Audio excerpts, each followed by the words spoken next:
control. Gravity is all that I know. She's over me. She's over me. She caught me with her hypnotic dance. She holds me here with only a glance. She's over me. She's over me.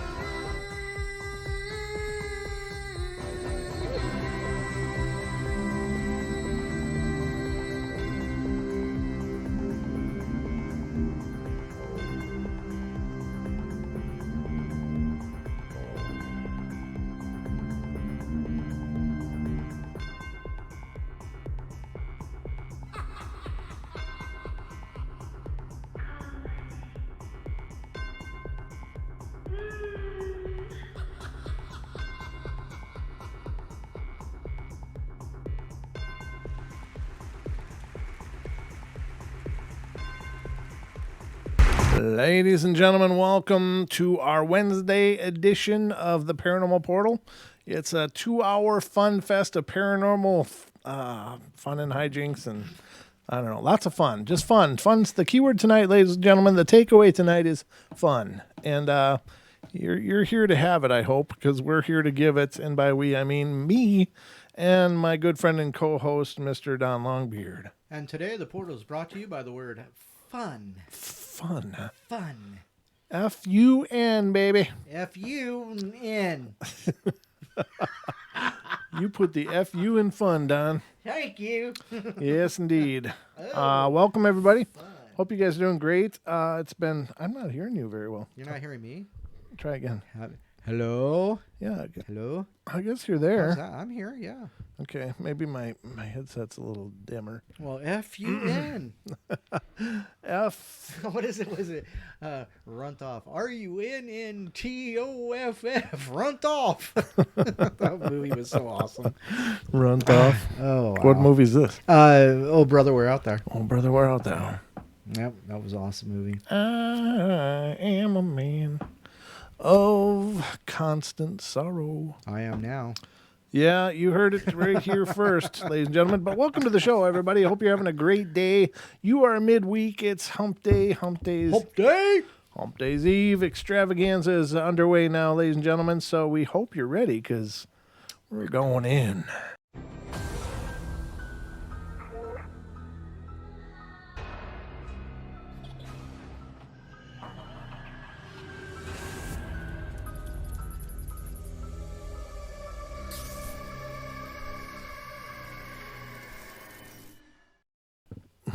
We thought you was a toad. We thought you was a toad. That's what Julie says. I am a toad, as a matter of fact. Oh, that's nice. I'm feeling rather toady today, but that's just me. Hop to it, mister. I'm hopping all the way over to my keyboard and started up the portal, and Sweet. I'm just feeling good about this. But Don, how you been? I've been good. You know, I got creative this weekend, and I added, my name to the black bean and The black bean. Yeah, the black bean. That's a good name. I had an idea. I thought, wow, I wonder if it would sell. Hi, Daniela. I would if I put it up for a Christmas auction to help the growth of the portal. Oh, excellent. See that? Yeah, right Hi, Daniela Aiolo. I learned. She taught me today how to pronounce her name. I made her forget her first name completely. But no, I'm just kidding. I'm terrible with names. But today I sat down with Daniela and I said, "Come on, tell me how to say it right because I sound like an idiot." And she made me. She helped me to learn. She walked me into the ways of proper pronunciation. Hello, Truth Hip Hop Consciousness. We've got a lot of people here already. Yeah, we did. It's a fun fest. So I made 2 more of these hats this weekend too. You did? Yeah. Okay. Thank you, Daniela. I told you, Aiolo. That's how you say it. And I even know what it means. I'm not saying. Okay, cool. Top secret kind of stuff there. I'm pretty sure we could just Google it. Well, you maybe think you could, but it's Brent did not blow up the number. I did not, yeah. Oh, but the phone number is right up above my head still. If you look up there. It's always been above his head. It's always there's so much above my head, Don. There's a whole book of information of things that are above my head. But you made 2 more of them. You said. Yeah, I made 2 more. I sound like yeah. Porky Pig there for a second. I wasn't gonna say anything. I know, but go ahead. Oh Talk no, about- I made 2 more for 2 special people, and Wow. so they're gonna. What's it take to be special to you? Well, I guess first of all, you got to ask for them. Second of all, I've got to figure out how much they're gonna be sold for. I don't. If I don't seem anybody to knows have one, is what I'm saying. Well, oh, you do need one. I do. I asked you the other day. Why? I thought. Okay, never mind. Well, you kind of look cool. I mean, I wear the backwards beret. Yeah. His black. If I could get a beret. second one of these and have it done with that. I could do that. Yeah, but these are expensive. these damn things are so expensive. Okay, then it'll cost you $75. Yeah, I'm sure it will. That's like Just literally price that's literally like the price of the new hat. Well, these are like handmade by Dawn, so that's. Well, they are. Yeah, that's no doubt about it. I know that is a proprietary design. It's a variation of the O's in the Paranormal Portal, ladies and gentlemen, that Don has put made up his there. own. He made his own. Yeah, I always thought it'd be cool to do the 1 O on the front of a T-shirt like that. Like Yeah, we were talking about. you gotta do Yeah. something so I can see what. We're I doing. know. God, if I had a list of everything I got to do, I'm telling you, ladies and gentlemen, there's only one me. Yeah, thank God. And thank God there's only one me, just Well, to back that up. Well, I appreciate that because I love that company. You probably could handle 2 of me. No, well, can only have one co-host. So you guys would have to fight it out. It'd be like multiplicity up in here. Yeah, I It'd be know. like, no, you're the dumb one. But ladies and gentlemen, we're going to do a show for you tonight. Let me tell you, we're going to hopefully keep you well entertained for the next 2 hours, or at least we're going to do the best we can to come close to entertaining you. Or at least we'll continue to entertain ourselves. And if you're entertained, all the more power to you. Yeah, we tend to just entertain ourselves. That's probably a good observation, Don. The fact that other people enjoy watching us do that is only great. We are absolutely thrilled that you guys love to sit around and talk about us being stupid. However, this Friday night, the portal's going to get a bit of a peek into the ethereal realms through the eyes of our own Deborah Varner, yes. who's appearing on the Paranormal Portal this Friday, ladies and gentlemen, to do readings. So if you will pay attention to the number, which is down above my head. Above his head. Yep. It's right up there in small numbers, but call that number on Friday and you too you will get a reading. So we will make sure that you get one. And the reading shows are a lot of fun. Yes. Deb, you do such a good job. And I see you're in the chat room there. So good to see you in the chat room. But we will be doing that on Friday night, which will be 7 p.m. Pacific Standard Time. It'll start generally until 9, but if we still have people in the queue, we do go into overtime on YouTube only. Yeah. We will continue until we're done. As long as Deb can make it for that long. If she can't, then we'll stop at 9. But Get that coffee ready. yeah, that's for sure, man. It's definitely the last time we did it was nearly 4 hours, wasn't it? I thought we went till almost 10. I thought it was 3+. I'm Yeah, not it was quite like sure, like so. 3:45. I think that's what it was. I think we did 3 hours and 45 minutes, which was the longest portal It is, yeah. on record until we did the parathon. Oh, is that right? The parathon was Yeah. 8 hours. Well, yeah, but I mean, I thought there was another one that bordered on 3 hours before that. Oh yeah, but I mean the one with Deb was over 3. Yeah, well, there you go. See, so Deb's like, She was a wow. reading machine. She is. We got a call. Call. We got a call right off the bat here. Wow. Let's get to the caller, and it's area code 812. You're on the air. Hello? Jesus. Oh, hi. You might want to turn that Yeah, down a little bit. I had the volume really loud. It's not your I'm fault. sorry. No, It's no, not your fault. It's mine. How you doing? Oh. How are you, gentlemen? Oh, I think we're good. Thank you. How are you? Who are we talking to? My name is Bobby. Hi, Bobby. Welcome to the show. Thank you very much. What's on your mind tonight? Well, I was wondering if I could share a couple of events that have happened to me in my life. Yeah. Absolutely, please. Yeah. We'd love to hear it. Okay, please bear with me. I'm a little nervous. I've never done this before. That's Aw. okay. We're just your favorite cousins sitting here listening. It's all right. We're in our Well, underwear I don't too. know about that. I think I married my favorite cousin. But anyway, We're in our underwear here too, if that you had to helps. say it twice. Oh my goodness. Okay. I'm just trying to help. She's nervous, so trying to break the ice here a Oh, little I bit. got you. Oh, Yeah, the whole public speaking thing. I'm sorry, but thank you. Call. Go ahead. not a problem. You still nervous? Well, yeah. Oh, sorry. Okay. I'm just kidding. My first very memorable situation happened back in about 2003, Okay. and in the trailer home that my mother and I lived in, we also had a long-term person living with us, my aunt, and she was a person that stayed up all night and everything like that, and her TV was on constantly. And the reason why I'm saying this is because it kind of plays into what happened. Okay. I was on my computer and I was checking my emails and everything like that, and all of a sudden my computer just went dead. It lost signal. And so I tried to relog in. It said there was no dial tone. So we're talking old days, Yeah. back when you modem. still had dial up. Yeah. And I thought this was kind of strange. Mm-hmm. So I got up from my computer and started toward the living room where the phone was at, and distinctly heard somebody say my name. Well, everybody was supposed to be asleep.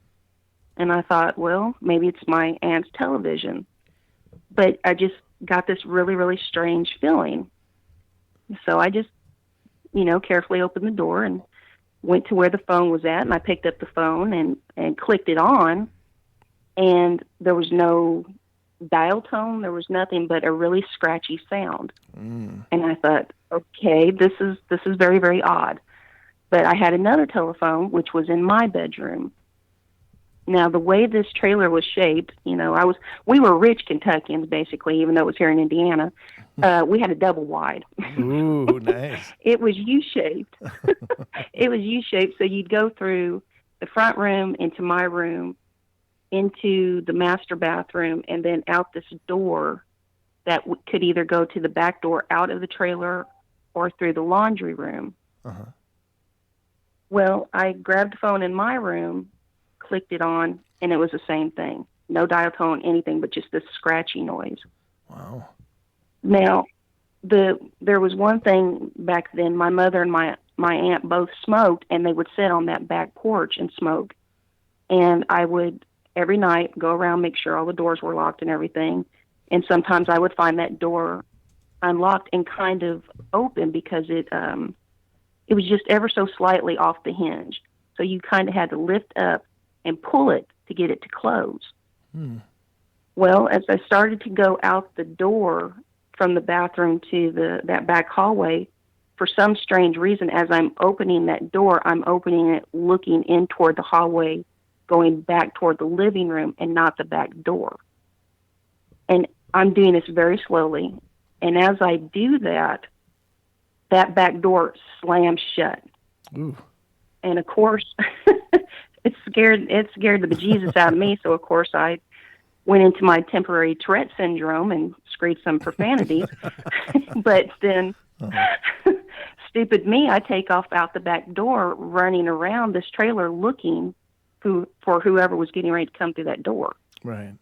And of course, I woke everyone in the house up, and I come back to the front of the trailer to come in the house, and my mother's like, "What's going on?" And I said, "Just one moment, Mom."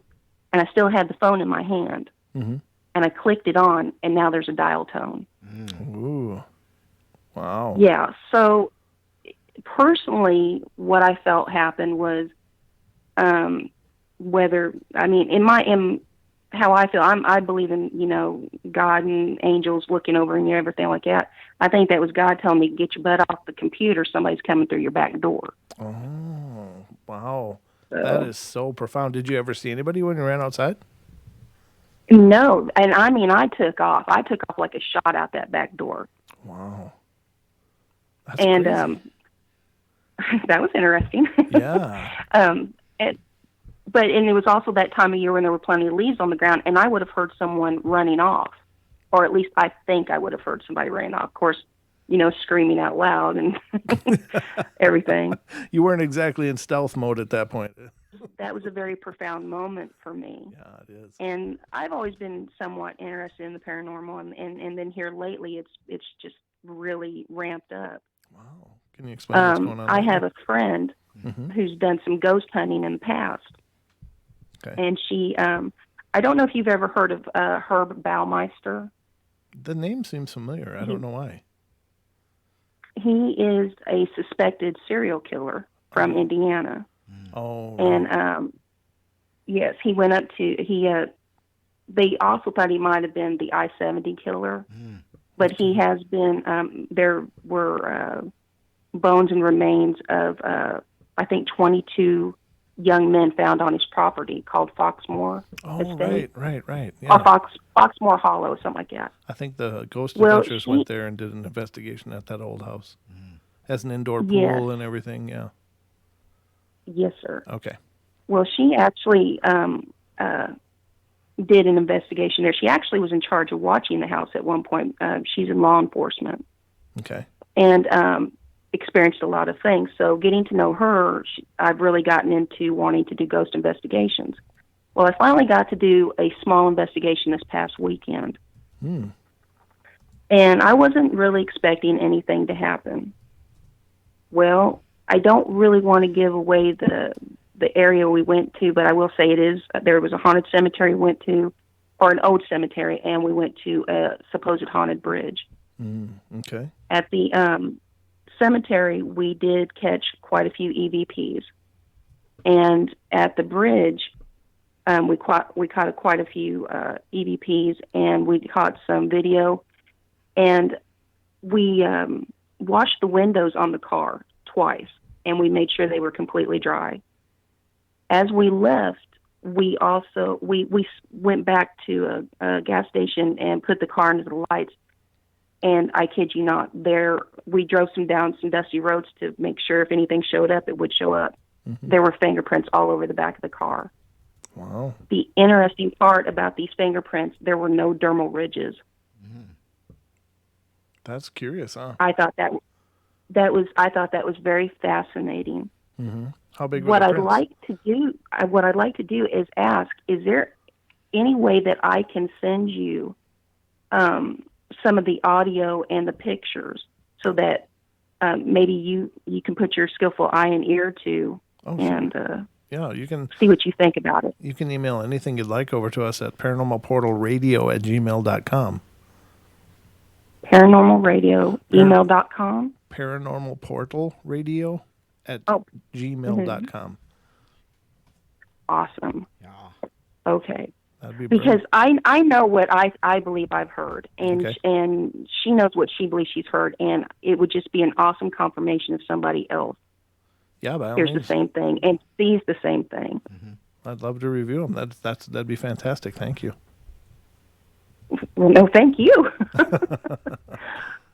Oh, but that's just a couple things. I mean, there's been some other things that I can't obviously explain that have happened, but that's something I've been wanting to get off my chest for a long time and share with somebody. And the first encounter, definitely. So you and think I that happen to. I'm sorry. Go ahead. the first encounter. Now the curious part to me is that you didn't see somebody, you didn't hear them running away in the leaves.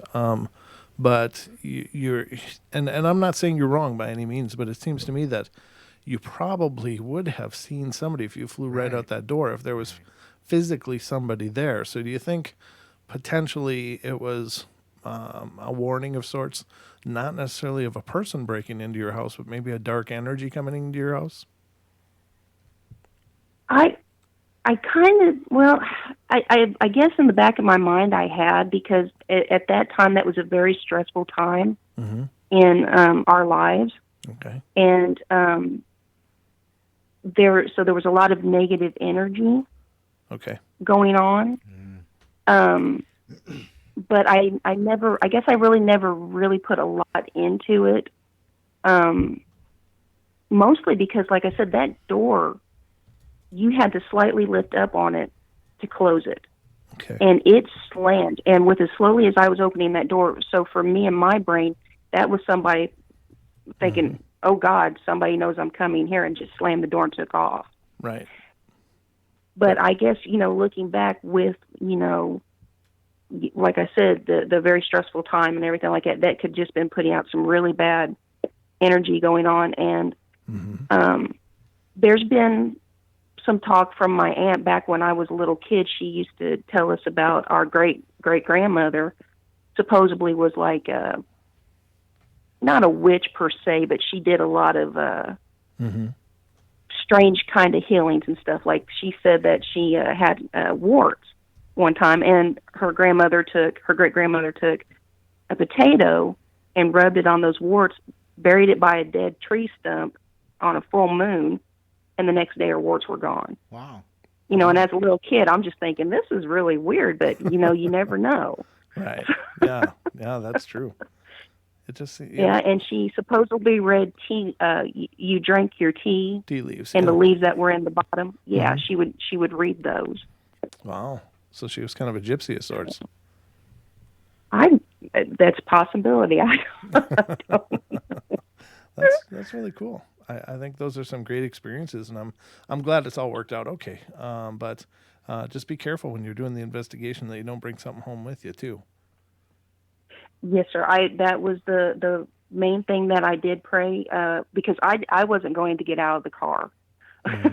But I prayed that nothing could attach itself to us or follow us home. And before we left, I actually, said, "In Jesus' name, I bind you. You cannot follow us. You cannot touch us." Okay, good. And everything like that. But I will admit there was one funny moment. I did get out of the car just for a few moments. One of the ladies that was with us wanted to go stand at the front of the bridge, and I handed her my recorder to take in case something spoke to her. And I had a FLIR thermal scope, and I was looking through it. I said, "I'm going to capture you or try to capture anything around you." But I looked off into the woods first, and, and I had it on black and white, so the black was the heat. Okay. And I saw something black out in the woods kind of moving, and you can hear me on the recorder screaming, "Get back in the car, get back in the car, get back in the car."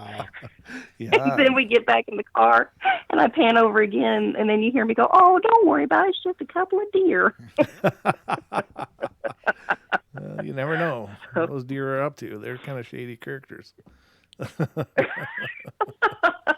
That's good, though. I'm glad it worked out okay. But I would appreciate seeing those photos and hearing the sound files. It'd be fun to listen to them and see what we catch.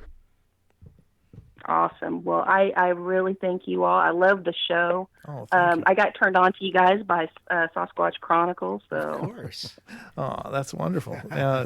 We've met a lot of friends that way. Yes. So thank you so much for finding us, and especially for calling in. That's the wonderful part, is giving us the opportunity to meet all of you guys out there and to have discussions. So, send them over. I'll be excited to check them out, and we can go from there. Awesome. Thank you so much. Well, you gentlemen have a great night. Wow. Yes, thank you, Bobby. And I just appreciate it. Absolutely. Oh, it's our pleasure, and thanks for being a part of the show tonight. You're welcome. All right, good night. Good night, Bobby. Good night. Good night. Wow, that's cool. That is cool. And we got another call. This is from our good friend and longtime Tales from the Trails member, Tales from the Trails. Mr. Mike Hetzel MCAT is in the MCAT. house. How you doing, brother? Hey, what's going on, fellas? It's old MCAT here with the Tales from the Trail. There you go. Yeehaw! How's those trails? Yes. How's it doing? How's the roads out there tonight? Get some!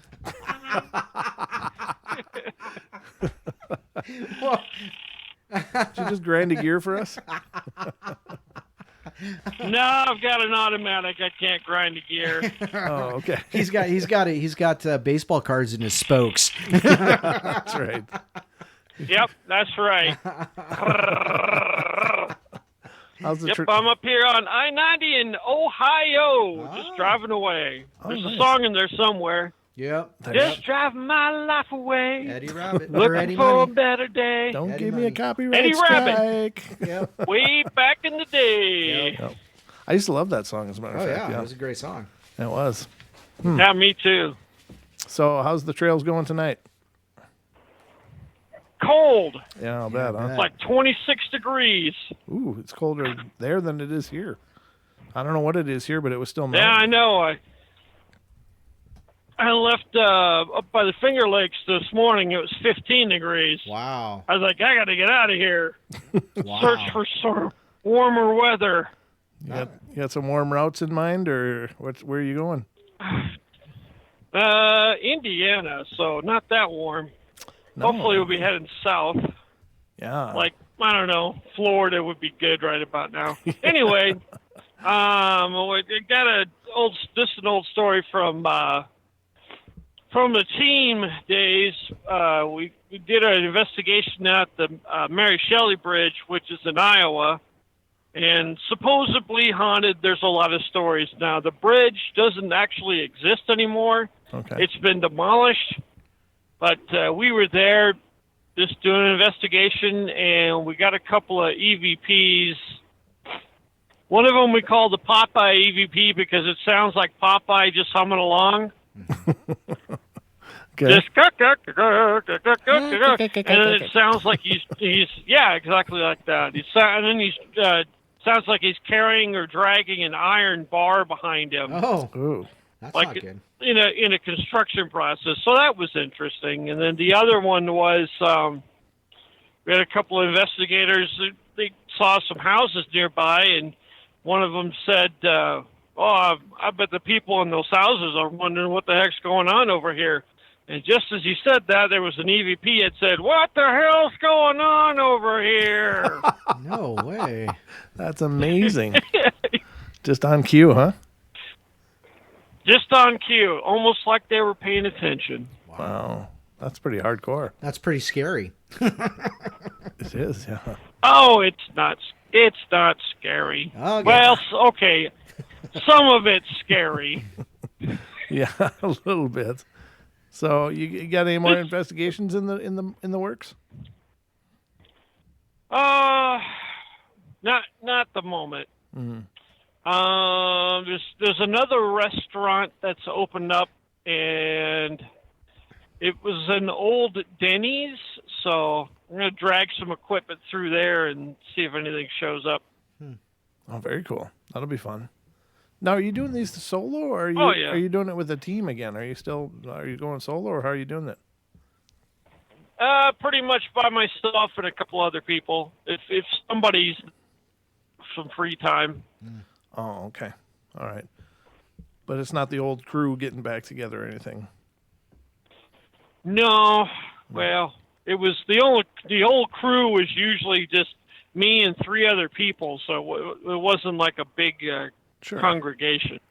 Right. But you guys did some really cool things, and yeah, I don't know. That's just really cool. I wish you'd get out there. I mean, I know your time has got to be a premium anyway, but you've really got some amazing evidence, and I keep waiting for your next EVPs to arrive in the mail or something, so I can check them out. Yeah, I know. I gotta. The more I can record, then the more I can capture. So I'm still looking for that one piece that ties it all together. Now, do you are you seeing any strangeness on the roads anymore, or is that really, really, really rare?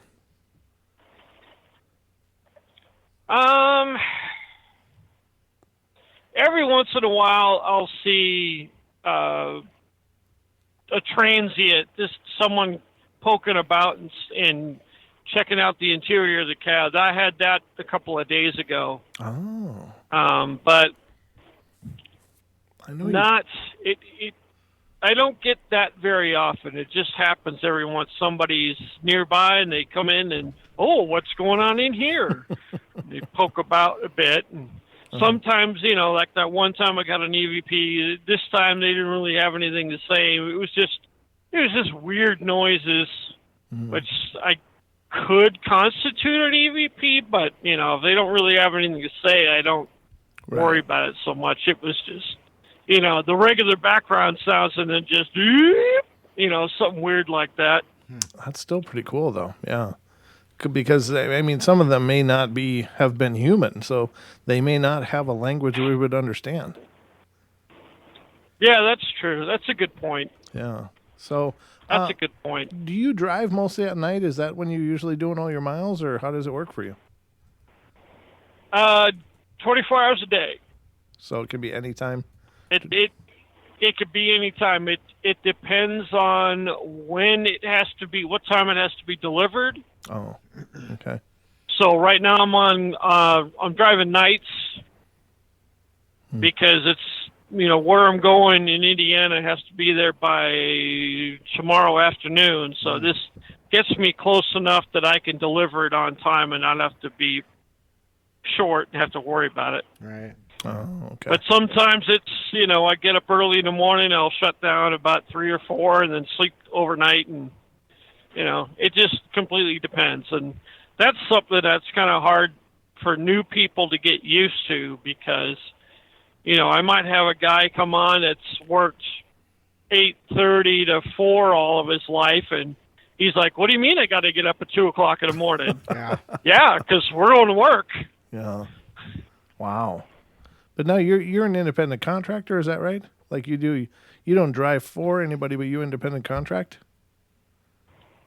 I'm a what they call a lease operator. So I work for I signed a lease with a company, and they provide the truck, and I drive it. Oh, okay, gotcha. And then I pay rent on the truck. Okay, like a cab. Yeah, I suppose that would be kind of like a cab. Yeah, kind of like that. Okay. Well, when are you going to make it out to our neck of the woods? Believe me, buddy, I'd like to get up there.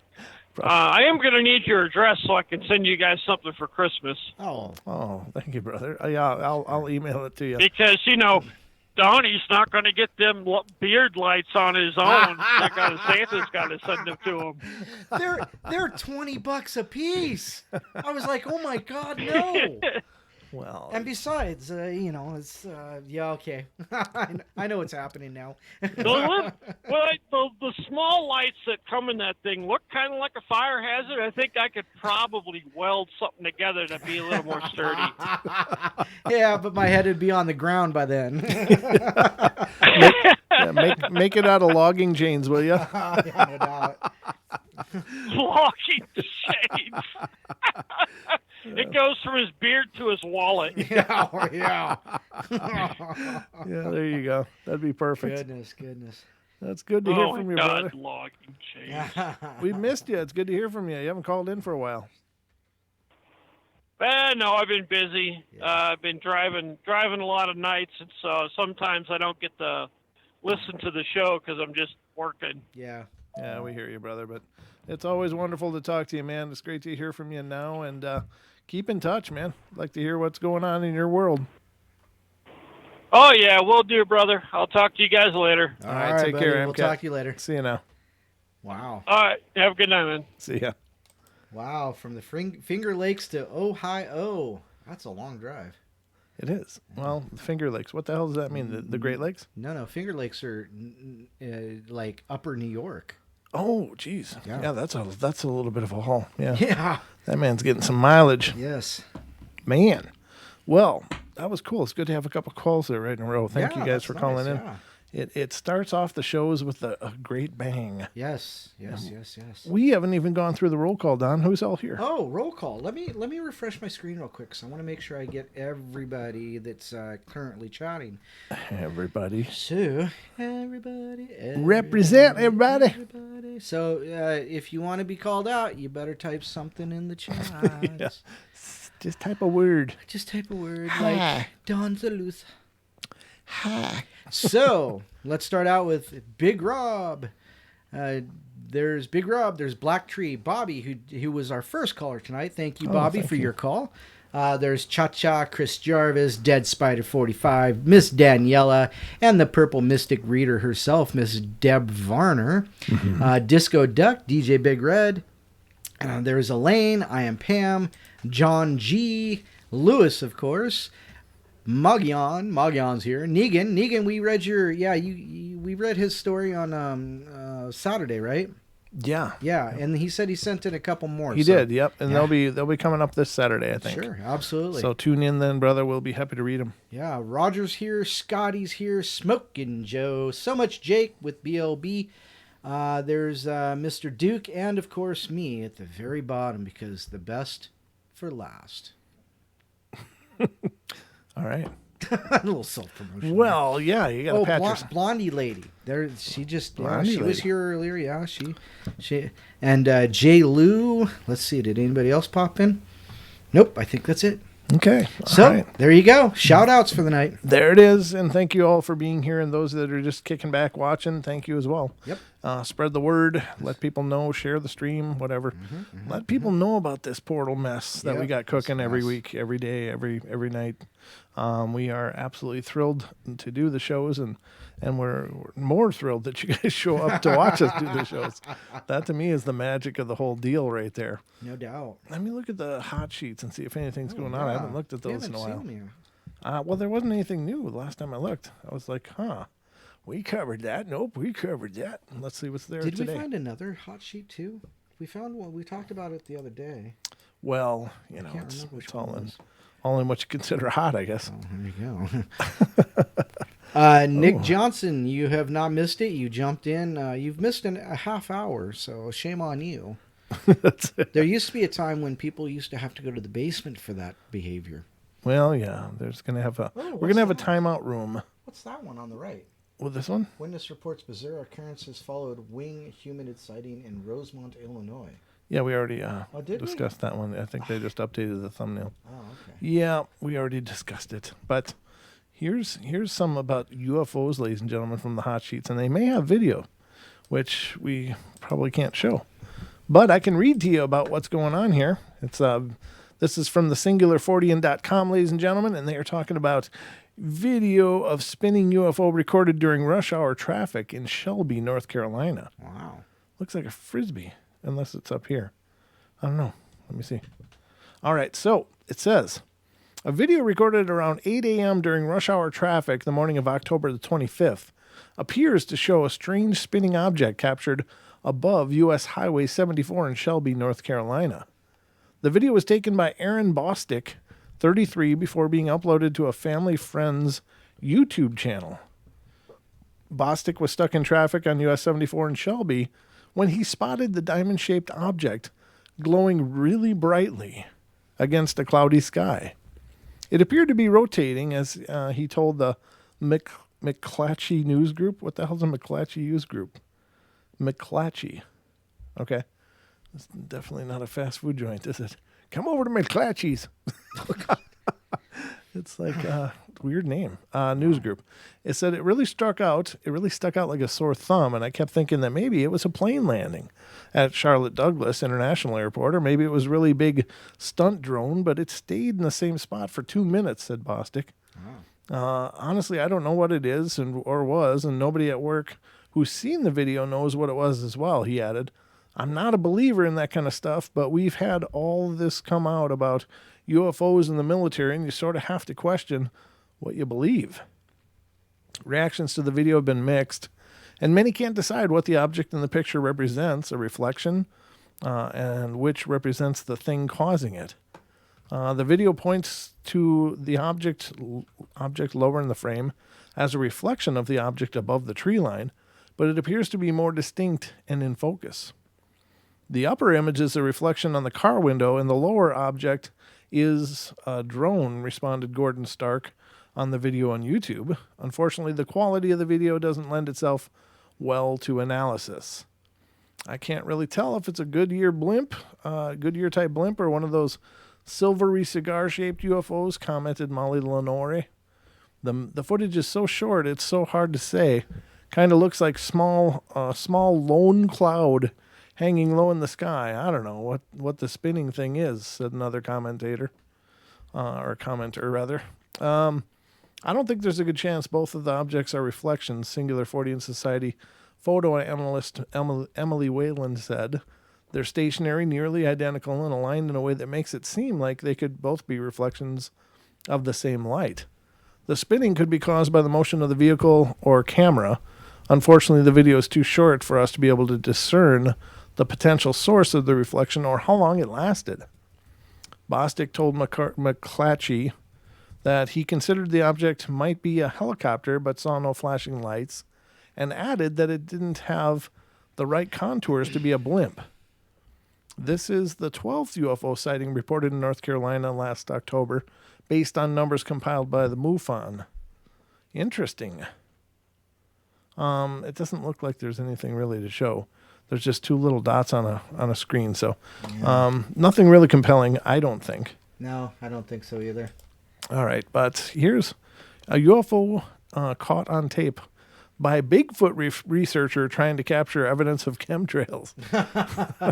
Well, this is like 3 different conspiracies involved in one thing here.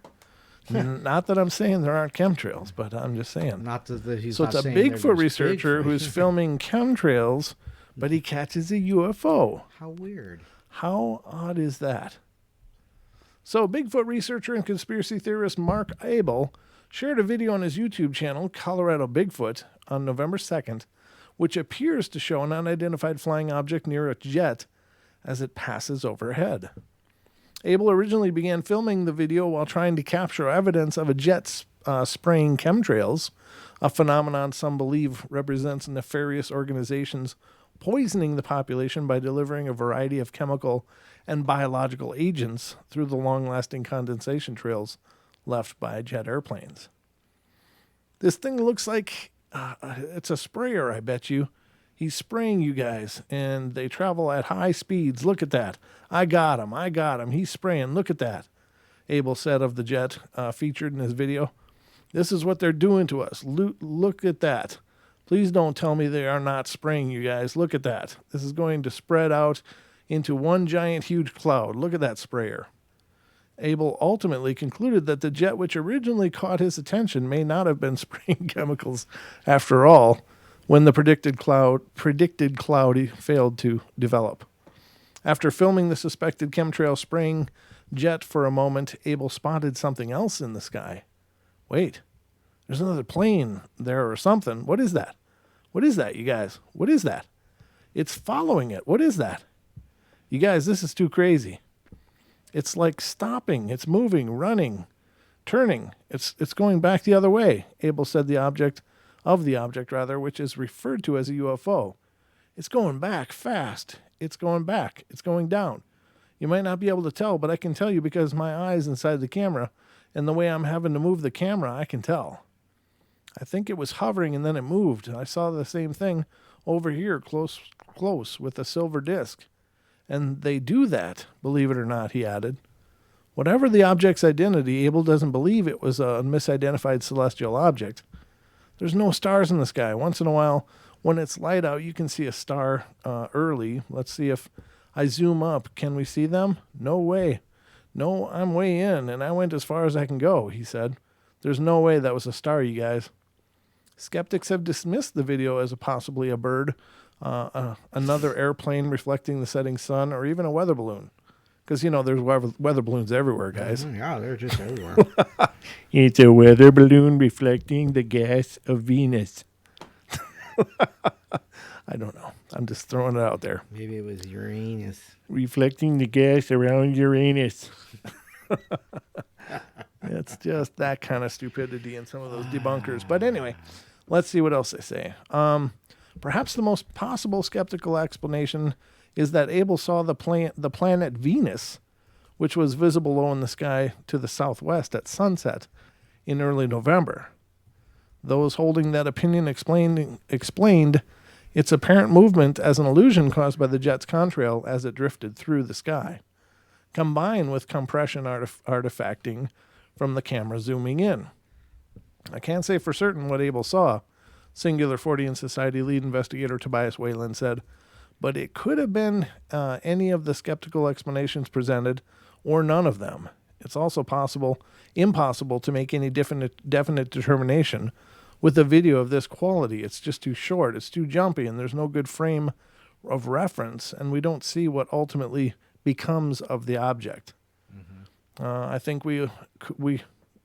I think he could have hung in there to see where it went, despite it being freezing outside. He added, because this video is pretty useless otherwise.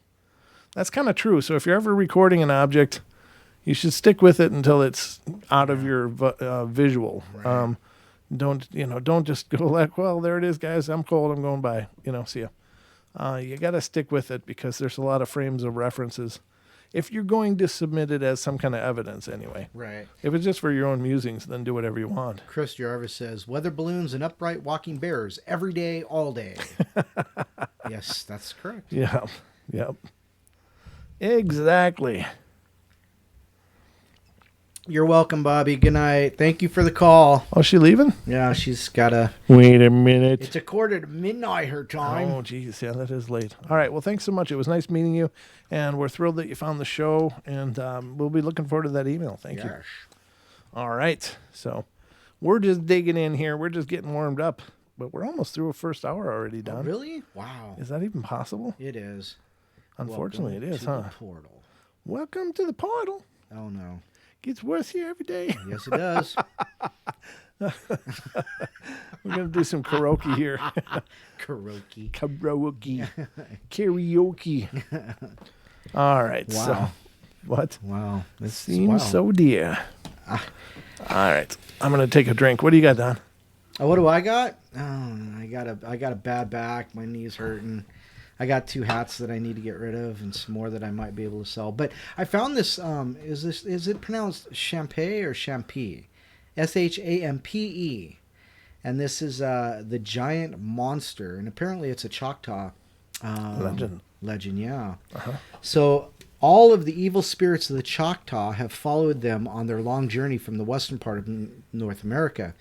The witches, demons, and the monsters came with the Choctaw people. But the most horrible, frightening of all these beasts is the hideous monster the Choctaws called the Champé. I'm just going to call it Champé because it makes sense. A Champé is a giant in the form ugliest. A Champé is a giant in the form ugliest Choctaw beast. It needs a comma there. He lives in the deepest part of the woods, so far in the forest that no Choctaw has ever been able to find the location of his huge dark cave. The Champé cannot stand the brightness of the sun or the open air. The smell of blood will attract him, and he will follow the person who has been hunting and carrying a wounded animal, wounded or killed. Champé do not have very good vision, but have a keen sense of smell. They can track any person or animal. The Champé will make a whistling noise as he stalks through the forest. His scent is so terrible that many people have died from his odor. While he looks like a giant form of Choctaw, that's funny. They switch pronouns. While he looks like a giant form of Choctaw, she smells like a skunk. Some of them are really hairy like an ape, while others are hairless. The Choctaws won't live in an area where the Champé will live or has been spotted. The Choctaw will often be caught or chased by a Champé. If someone were to drop a small game such as a rabbit or a squirrel, the Champé stops to eat it and may be drawn off your trail by the blood of the small animal. Champé have followed the Choctaw people along their journey from the western United States. They say that all Champé have returned to the west now, but today some Choctaw still hear whistling sounds in the woods and catch a strong odor. The Choctaw will still drop small animals when they think one is near. You may never know that all Champés have returned to the west. So there you go. So huge, hairy, sometimes not, great sense of smell, but apparently, as I'm quoting from the story, she smells really bad. She definitely does. Wow. It's funny how they change pronouns right in the middle of the sentence. Yeah, I wonder why they did that. Inattentive writing. Bad editing, maybe? That'd probably be it. Okay. Well, it's interesting, though. Now we know a little bit more about the Champé. Champé? Is that the way it's I don't know. pronounced? I have no idea. I'm pretty good at... You know my struggles with pronunciation, Don. Oh, there's a red-capped goblin in the chat. That's kind of scary. A red cap goblin. Yes. Red cap goblin. Wow. Yeah, that's like double trouble. Yeah, that's like, here. Yeah. Well, welcome, red cap goblin. We've not met you before, but thank you. Oh, he could drop that, or I think the humans person- look the they creepiest of all. drop your cap. That'll at least send him off your trail there. Yeah. So this is like a LARP in here, isn't it? It is, yeah. It's almost like a LARP. We got a red cap goblin came into the portal. Goblin in the chat. There's a goblin in the chat. Duke says I'm keeping an eye on it. I thought you should know. I thought you should know. Oh, well, there you have it. There's a troll in the dungeon. All right. Anyways, welcome again, everybody. We hope you're enjoying this journey through the Paranormal Portal. I got some creepy stuff to read you. Ooh, creepy stuff. It's true, I do. I don't know if this is paranormal or not, but it's probably plenty. Well, it is paranormal, but it's not a traditional paranormal. This one, okay. 50 couples on the creepiest thing their sleep-talking spouse said in the darkest of night. So I thought this would be kind of, probably a lot creepy, but maybe a little humorous, maybe a little of both, but we'll see. It just struck my ire when I was, not my ire, but my interest. There you go. It struck my interest as I was going through some articles to bring to the show today, and I found this one. I'm like, God, this looks good, and I haven't read it yet, so I don't know what it's going to say either. So let's find out together, shall we? Because the portal is a journey of discovery for us all. It's definitely that. Because we have absolutely no idea how it's going to go. Don and I have no idea. It looks like we're in control of this deal, but we're just riding the wave, you know? There's this, what was it, Transylvania, it's Hotel Transylvania, like the third one. And Okay. they're on like Gremlin Airways. Really? It was this tore up, beat up like you'd find in a jungle somewhere, and Sure. gremlins are flying. It's crazy. That's how I feel sometimes. With the portal? Yeah, like the studio should be the shambles with lots of baling wire and duct tape. Yeah. It feels like it sometimes, but Sometimes. let's see what these 50 weird things that sleep-talking spouses have said. First one, my husband is out of control with his sleep talking. You almost can't call it sleep talking because you would swear this MFer knows exactly what he's doing. It isn't just talking. He gets up out of bed, will literally be walking around the house doing things like he's totally aware. He could hold a full conversation with you. It takes a minute to realize whether he's awake or not. So he's so sure of himself. So probably the scariest thing was one night we're knocked out. It was to be like 3 a.m. or something, and this big idiot bolts out of bed like I've never seen in my life, waking me up, frantically yelling, "We have to go now! We have to get out of here! Follow me, hurry up!" I literally go into full panic mode and start trying to grab things and get my dogs, all while trying to ask him what the hell's going on. But he's so serious about this that I just trust that there must be something bad happening. Within a minute or so, I noticed that as frantic as he was walking around, he wasn't really doing anything, just kind of going in circles. And at that point, it clicked. He's asleep. He wasn't really even awake. I'd been woken up from a dead sleep too obviously. So I started saying his name over and over and telling him it was okay. And then he kind of just snapped out of it and was like, "Oh, sorry about that." Wow. Definitely was freaked out a minute there, though. Wow, that would be horrible. That would be crazy. Yeah. So this one's a one-sentence one. It says, I was told by my significant other that I said, "Give her a lobotomy right through the temple." Wow. That's pretty hardcore. Wow. Significant other in this one said, "Shh, be quiet. She'll hear us." Oh, that's not good. And I ask, "Who?" Significant other response, "The woman who lives here. Shh, she's in the hallway." Oh. Yikes. That's creepy. Yeah, that'd be scary. Yeah, exactly. So you got to wonder if they're like speaking in tongues here or what's really no going doubt. on. Another one sat up in a 90-degree angle and said, "Violence causes and solves all problems." Laid back down and said nothing else. That's disturbing. Here's another one. Woke up to go to the bathroom one night. As I moved to get up, my boyfriend goes, where the hell did it go? It's still there at the bottom. It is? Yeah.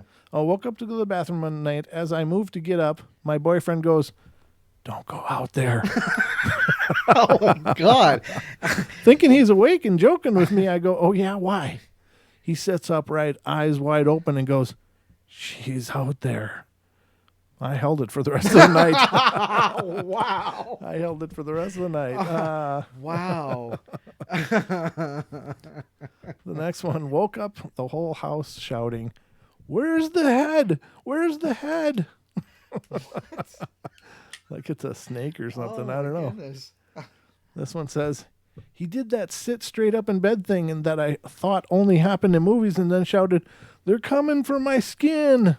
Oh my. Yeesh. Those are some horrible dreams these people are having. Yeah, you gotta wonder what is going on in their heads to sit up and say things like this. Right, exactly. Oh my gosh. Okay, number 8. I talk in my sleep, and my girlfriend told me this story. After we woke up, I had evidently turned toward her, shook her with my face, and yelled, "They took my damn arms, Johnny," before slumping back over and going back to sleep. I wonder if that one specifically, I was just thinking a past life though. Could be, You know, because that sounds more like a war story. thing. Yeah, like a war kind of thing. Wow. That's a good point. Like, and a detonation of some kind. Yeah. Yep. So, here's another one. Not my significant other, but one of my friends' mother used to talk. Oh, Jesus, they're jumping all over the place. Used to talk in her sleep frequently. And apparently she was petting her boyfriend's hair and telling him all the ways that she could kill him and make it look like an accident. Told her about it in the morning, and she just laughs and said, "They weren't bad ideas." Oh my God. Oh my God. That's like I saw this meme today, and it's Hillary and Bill, and Hillary's looking over her shoulder. The two people laying in bed. Hillary's looking over her shoulder. "I wonder if he's thinking about cheating on me." And Bill's thinking, "Please don't kill me. Please don't kill me." Yeah, I saw that one. Yeah. Yeah. The body count rises. All right. My wife has the occasional night terrors, and one night she woke up screaming, thinking something was in the corner of our room. Really freaked me out because I woke up to her trying to escape through the wall while pulling her lamp from the socket and throwing everything out of her off of her nightstand. Wow. My dog and I just looked at her super confused. The dog noped out of the bedroom and slept in the guest room that night. Wow. Wow. Yeah. Yeah, you got to wonder, are they really seeing something? And are they in a almost out of body state and they're actually seeing something or what? Right, yeah. So I'm not saying none of these could be paranormal. I'm just saying that they aren't represented as such. But there could be paranormal causations. So my boyfriend has PTSD from his time in the Marines and what they did overseas. And the other night I had my arm around his waist and he patted my hand and said, "You're never going to make it out of here. You're just another casualty about to happen. Oh my. You're going to die, and luckily we're married because you have life insurance." Wow. He said, she says, "We're not married." Well, then in that case, you have nothing to look forward to. Yeah, that's right. It just kind of sucks. Yeah, if he shops for insurance, Wow. you might have an issue. Yeah. Wow. Oh, jeez. This one says, I woke up saying, "I want to tear all your skin off your body, then maybe you'll be quiet." It puts the lotion on its skin. Yeah, no kidding, huh? My stepfather in his sleep. "I'll kill you, you bastard." It was the beginning of their relationship. My mom was a little bit scared.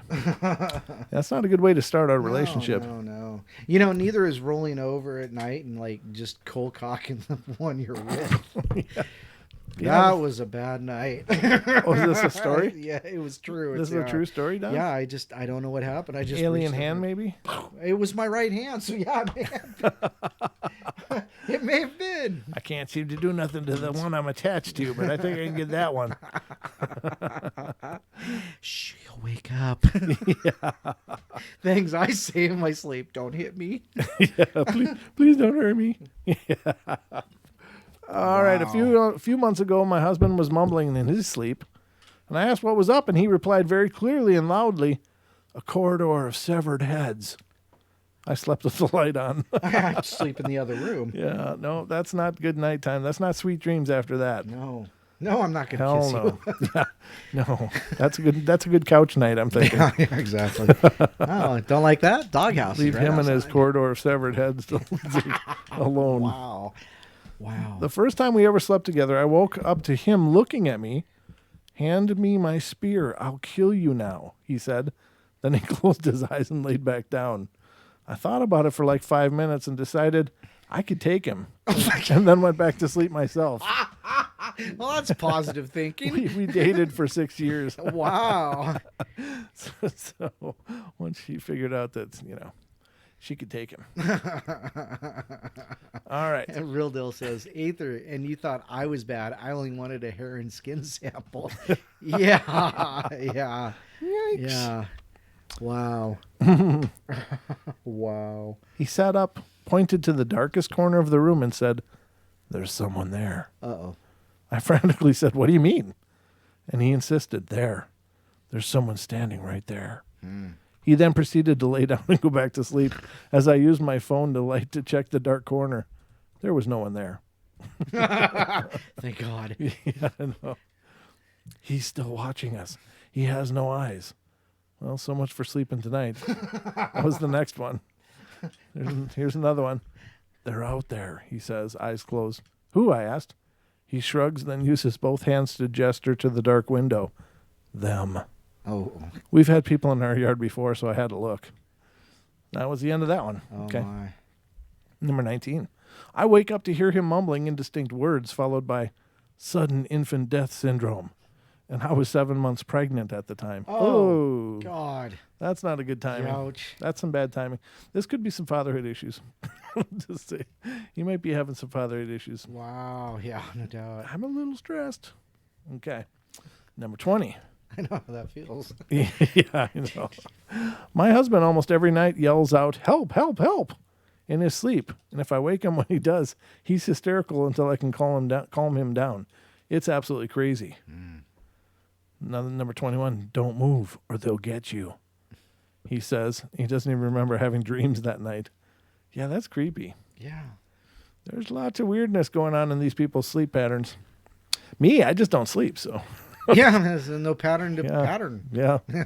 All right. Soon after having a child, my wife sat upright in bed in the middle of the night, shouted, "My baby, what has she done?" And then lay back down. Okay. Wow. I wonder if that's a premonition. Oh, yeah. You know? Yeah, it's a peek into the future. Right. Yeah. That's not good. No. Hope their kid's okay. Don't worry about the lady in the corner. That's just one line for that one. Yeah. You just made me worried about the lady in the corner. Wow. All right, number 24. When we first got together, my soon-to-be significant other, would scream at his ex-wife in his sleep, saying things like, "Shut the F up, you stupid bee. I should just kill you." Oh. Now he screams those things at me in his sleep. Wow, because I guess they're exes. So Soon to be ex. Yeah. I'd be like, see ya. Yeah. Threatens his ex like that. I'm yeah, outta here. exactly. Bye-bye. Wow. So this one is number 25. This wasn't a significant other, but a guy that I had a fling with. He abruptly began speaking guttural gibberish in his sleep, and then in his guttural voice shouted, "I saw him," and then continued with the gibberish. Think straight out of a horror movie demon voice. I think the devil took over his body for a moment. There you go. That's not good. No. These are not That good one might be things. paranormal. Just saying. If it walks like a duck and squawks like a duck, it might be a duck. So my ex used to grind her teeth, talk, and move a lot while sleeping, and one night she was making this weird noise with her throat, and me, being a light sleeper, woke up and decided I was going to get up and go to the bathroom when suddenly she snapped her neck and turned her face towards me and said real quick, "The witch has arrived," Oh, jeez. and then turned her face away just as fast and stopped moving. I spent the whole night lying down, wide awake, trying not to piss myself. Yeah, no doubt. Could you imagine that? They're dead asleep, just grinding their teeth, and all of a sudden you get up to go to the bathroom, they snap their neck and look right at you and say, "The witch has arrived," and then snap the neck back and fall back asleep. Oh, wow. Hell no. That might be grounds for an annulment, I'm thinking. It might be. My husband frequently sees things in our room in his sleep that are not there. Giant spiders on the walls, snakes, squirrels. He'll wake up and tell me to get out of bed so he can find wherever it is he saw. Oh, my. And one time he jumped out of bed and looked under the bed for snakes. My favorite was when he pointed to the corner of our room and said, there was a giant spider, and then proceeded to run out of the bedroom yelling, I'm out of this bee. I'm out of this bee. He doesn't even talk like that normally. Oh, wow. He also punched me in the back multiple times in a row because he was dreaming of fighting someone. There you go, Don. Oh, my God. It's not just you. It was an accident. I don't know what happened. I will tell you this. I rolled over when I woke up. I woke up immediately. I rolled over and called her the wrong name. Oh, God. I said, I'm so sorry, X. I meant Y. Oh. Like, oh, yeah, I told you it was a bad night. Yeah, was that the end of that whole deal? Yeah, that's pretty much the end of it because I ended up sleeping on the couch. Yeah, you think you're lucky you even got to sleep inside after that. I know. We stayed together for like another 2 years, I think. Oh, man, she's tolerant. Well, It only happened once. Once. One time. You can do it once, only once. My boyfriend did that to me one time. We're not alone at 3 a.m. while camping in the 100-mile wilderness. Oh, yeah, that would be an issue with me. That's terrible. We're not alone. My significant other has laughed in his sleep. Doesn't seem creepy, but when you're sleeping in the dark, quiet room and wake up to someone chuckling and then creepy is an understatement. Yeah, that's a little weird. One night he repeatedly screamed, "Get off of me," while hitting his own arms. Alarming to say the least.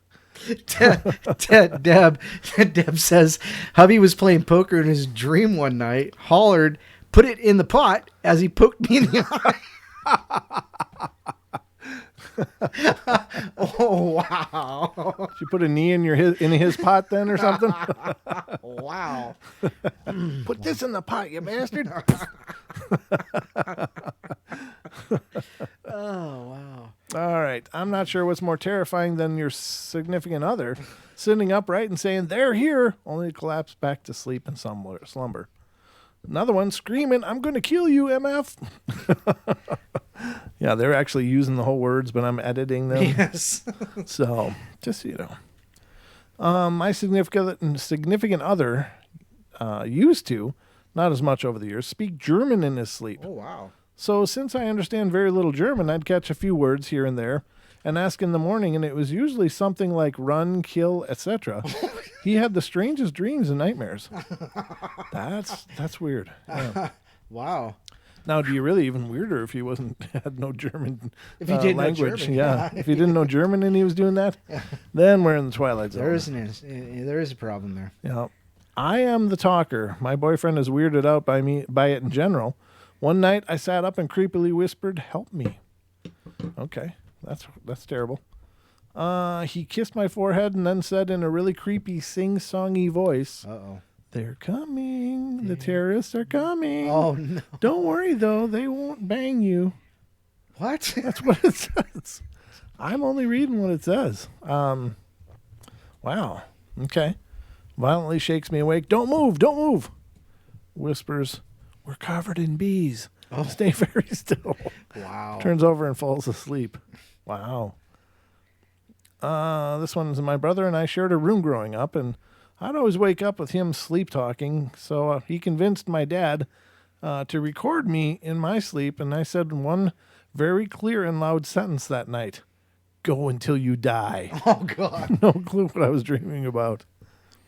Here's another one. My ex once asked her, "Do you see them?" Me. Who? Her. The children. Nope. Big nope. That was a big nope. Big. Oh. That's what it says. Yeah, big nope. That was Yeah. a big nope. Are they black-eyed? Yeah. I don't know. Not words, but a laugh. My husband has on more than one occasion laughed in his sleep, but it's not a normal laugh. It's either a lot deeper and slower, almost insidious, or it's a high pitch, sometimes up and down, rapidly with the pitch, and kind of staccato. Neither laugh sounds like him when he's awake. It's really unsettling, but fortunately it doesn't happen too often. Yeah, you got to love someone to put up with some weirdness like that. I'm just saying. I had an ex-girlfriend whose first language was Welsh. Really? Ooh, the language of magic. When she spoke in her sleep. She sounded like she was speaking in tongues. That's not what it says. It says the speaking in tongues part, but that's not what I called her. Well, that's what I'm calling her. Because it sounds like she's speaking in tongues. I bet it was. Yeah. That Gaelic is... Well, Welsh is it's not the Welsh. same as Gaelic. It's Yeah. different, but... Yep. Welsh is literally the legendary one of the legendary languages of magic. Of course. This is what they say. How do they say it in Welsh? I gyro an urban bid. Yeah, okay, whatever. It is. That's one of the old Welsh sayings. Means the truth against the world. Truly, it does. Okay. I gyro an urban bid. Can you spell that, please? Yeah. Gyr. UN or UN, ERBYNY, and then BYD. Sure. I'm just telling you. I don't know a lot of it, but I know a little. Not 100% it's talking in her sleep story, but when my significant other is stressed, she has dreams about spiders crawling everywhere. Okay. There must be something psychological with spiders coming up so much. One night I was reading and she was asleep, but suddenly she sat up and just stared at me. I asked her, what's up? The spiders. What spiders? There's spiders coming out of the poster. There are no spiders. She stares at the poster. No, the spiders. Go back to sleep. Then she just collapses back into her pillow, back asleep. And when she first sat up and stared at me, I thought this was suddenly a horror movie and I was just going to be dead.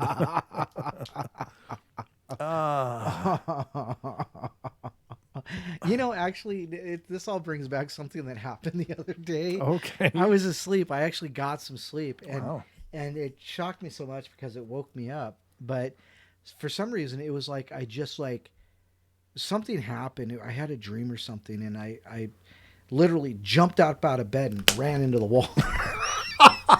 I was like, why did I just jump out of bed? And why did I just run into the wall? Who put that wall there? Hey, dang it! I forgot to turn right. It was crazy. Yeah, I that's just hilarious. jumped straight up out of bed. Wow. Yeah, was it your hand again, Julia saying? No, it wasn't my hand. Oh, funny. All right. Kind of sucked. My wife doesn't talk in her sleep, but I did wake up once to her sitting up, leaning over me and staring at me, Paranormal Activity style. It was terrifying, and she has no recollection of it. Now that's weird. My fiance is Chinese and didn't have the best upbringing there. It is common for her to yell in a distressed tone in her sleep randomly in Chinese phrases. Absolutely terrifying the first few times it happened.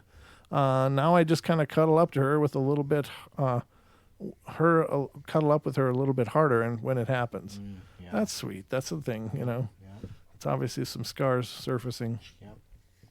The next one, we need to decapitate them and then take them back to the lab. Oh my God. Yeah, what's going on there? Well, I don't want to know. Right. My significant other informed me one morning that he had woken up in the middle of the night with my face inches from his, my finger in his ear, and I was apparently whispering, I just need to get in. Let me in. Oh my God. Just digging into his ear. Wow. Are you texting demons? Oddly high-pitched laugh. You're friends with demons? Oh, jeez. That's terrible. My significant other said she was going to the bathroom in the middle of the night, so on her way back, I said, it's following you, and went back to sleep. Oh, no. This one that says, I'm the sleep talker, but the best I've ever been told about was, no, none of them have heads. What is this thing with heads? I don't know. A hallway full of heads. Yeah. Yeah. Decapitate them, bring them back to the lab. Yeah. Wow. I don't know. Another one, put it away now. This was only our fourth night sleeping together, and I didn't even have anything out. That was precognition. Yeah. And here's the last one. Initially, he just mumbled something I couldn't understand. I turned around to face him and asked him what he had said. He responded in his sleep, don't worry about it, and then laughed in his villainous way that I've never heard him use while awake. It honestly creeped me out. All right, so those are a bunch of weird things people have said in their sleep. Is it paranormal? No, but maybe. Maybe. It depends on, Maybe. because I was thinking while you were reading those, like astral traveling, Sure. And out-of-body experiences, Right. Could be past life memories past surfacing. lives, yeah. Could be a lot of things going on that could be potentially paranormally related, but, on the surface. It could just maybe be not. unconscious Tourette's as well. I mean, it could be just the subconscious musings of a mind, you just don't know. But now we're going to cover the 7 real-life entrances to hell, ladies and gentlemen. Oh, wow. And you can actually visit them. So I think this is probably a good thing to know because you don't want to go there. This is a place you don't want to go, but let's go through it together. Dun, dun, dun. This is from Thought Catalog, the 7 real-life entrances to hell that you can actually visit. There are places in the world said to be the gate to hell. Some say the stories are just urban legends. Others say they're warnings passed down from one generation to the next. What we know for certain is that these places are creepy as hell. The Lerna region of Greece. Okay. The springs and waters of this region are said to be healing on one hand and the gates of hell on the other. Mythology said that there is a hydra deep in the waters that one must pass in order to gain access to the underworld. Today, Lake Lerna is no more, but there are other waters in this region one could travel to if they have to slay a hydra on the bucket list. Why is the Lake Lerna no more? Is it something that dried up volcanically or something? I don't know. That's strange. Cade's in. Hey, Cade. Hey, you Cade. Oh, just to let you know, Deb said she ordered a shirt and a mug. She did. Yeah. Yeah, she told me that as well. Oh. Yes, she did. Did she get the purple mystic colored cup? I don't know. Have to ask her in chat. There should be one that's available. Ladies and gentlemen, many of you have been wonderfully supportive of the show by ordering some of the Paranormal Portal gear on our Teespring site. If some others of you have not and are interested in doing so, please check the description below for the link in order to check that store out. But it really goes a long way into helping us. You have no idea how much help we need. and money too, but we it's just been great though. Thank you so much everybody that's participated and has ordered something. It's really outstanding. So that was Lake Lerna, and this is the river Acheron Acheron in Greece. Known as the River of Woe, it is described by Homer and Virgil as a part of the underworld. This is the entrance of Odysseus used in mythology to get to Hades. It was one of the 5 rivers said to be an entrance along with Crocytus, Lethe, Phlegethon, and Styx. So there you go. Can always go to the underworld there, apparently. Oh, yeah. There's going to be a lot of disappointed rafters. Hey, let's go tubing. Oh, damn it. Welcome to the land of the lost. Yeah. What's that skeleton doing with that boat? Thank you. Mount Etna. Mount Etna is a volcano, depending on your regional pronunciation, which I'm sure somebody says volcano. Mount Etna is a volcano in Sicily and is the highest volcano in Italy. The mountain is important in mythology as it's said to be where Hephaestus, the god of blacksmiths, forged his goods. Right, yeah. According to a book written between 1180 and 1230, there is a spring near the mountain which leads to the underworld. Yep. Wow, how about that? That's how he quenches his forge. Well, I see. Or a few other things. Or his thirst, maybe. Or maybe he quenches his blades in the unlucky suckers that fall down the river. That's right. That's how you get a nice tang on that steel. Yep. The Fengdu region of China, ladies and gentlemen. The Fengdu, one can find the almost 2,000-year-old Fengdu ghost city, which was built specifically to resemble the idea of hell found in Chinese mythology and Buddhism. According to Chinese... Oh, Jesus, that just ran on me. According to Chinese belief, the dead must pass 3 tests before passing to the next life. First, they must pass the Bridge of Helplessness. The stone bridge was built during the Ming Dynasty and is a test for good and evil, and it has 3 arches, and only the middle one is used for testing people. There are different protocols for crossing the bridge depending on sex, age, marital status. At the bridge, demons allow or forbid passage. Look at it, jumped again, damn it. The good are allowed to pass while the evil will be pushed to the water below. This is now done as a tourist attraction. And the performers, characterized as demons, momentarily stop tourists on the bridge, but finally allow them to cross. Huh. Then the dead must proceed to ghost torturing pass, where they present themselves for judgment before Yama, king of hell. This is the second test in this area. There are large sculptures of demons. The third test is done at the entrance to Tianzu Palace, where the dead must stand on a certain stone 1 foot for 3 minutes. According to legend, a virtuous person will be able to do it, while an evil person will fall and be condemned to hell. Well, there you go. These are because of the 3 Gorges Dam, one day soon, this city will become an island. Oh, Wow. that's wild. And the Darvaza gas crater. Okay, and this is the Darvaza gas crater is a natural gas fire in Derwiz, Turkmenistan, that is known as the door to hell. It is almost 100 feet deep and has been burning since 1971, when scientists set it on fire because they thought otherwise methane gas from the crater would spread. There's no ancient mythology to back up this claim, but it's easy to see where the nickname came from when you look at the images of the fire. So they lit it on purpose because Yeah. they're thinking they were going to Stop burn the it methane. off. Yeah, from spreading. And it's been burning for almost 49 years. 49 years, like in a month and a half. Wow. Wow. That is really a lot of stupidity. Yeah, they're just in the name of science there, ladies and Doesn't gentlemen. take much. Those are the guys that tell you that GMOs are just fine. Oh, Don't worry about it. Don't worry, it's fine. Don't worry that what do you mean people? No, everybody's been allergic to wheat forever. Soylent Green. It's real. Yeah, exactly. Yeah, there's the name of science right there, ladies and gentlemen.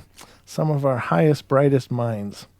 It's like lighting a fart, for God's sakes. You know, it's like, I mean, that's the best they could come up with. You know, so what do you want to do? It's a bunch of methane. Let's light it.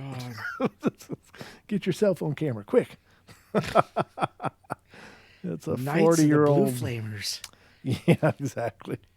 All right. Mount Osore is an active volcano that is home to a Buddhist temple in Japan and has long been believed to be an entrance to hell.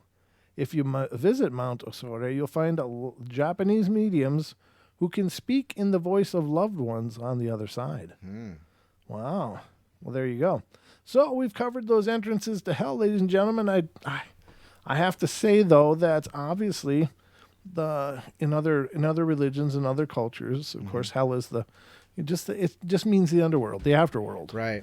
We've come in our Christianish ideas to equate it to Gehenna, the flaming pit, and all of this, but in actuality, Hades was several tiers of things. The Elysian Fields were part of Hades, as was the river Styx and the torture and all of that. So, other cultures had, it was just the afterworld. Now we regard hell as the place for bad spirits. The good ones, of course, are sent to heaven, which is different. So I don't know. Duke says they missed Washington, D.C. That is hell, Duke. That is hell. That ain't a map to hell. That ain't a path to hell. It's hell. Tartarus, thank you, yes. Tartarus was what I was thinking of. You're right. Okay, well, that was that one. There you go. Hope you guys feel enriched culturally, that we've traveled the world. The world. And it's only 8:30, so we still got time, because I got more stuff. I came packed and ready. Did you have more stuff, Don? There was the story of the Thunder and Lightning Men. Okay, but before we do that, Sure. let's do the 25 signs Your house is haunted. That's right, Don. Oh, and then I can follow it up with the 5 clear signs of a deceased one maybe visiting. Perfect. That's perfect. Yeah, It's a grand segue into these topics. It's like a well-orchestrated machine, Lovey. I don't know who he's fooling. All right, here we go. This is the 25 signs. Your house is haunted, again by Thought Catalog, ladies and gentlemen, who have been entertaining Portal audiences for years. Let's see. It says, there are unexplained code spots in your house. And why is that, Don? Because the heater's not on? Because my ex is there? Well, oh man.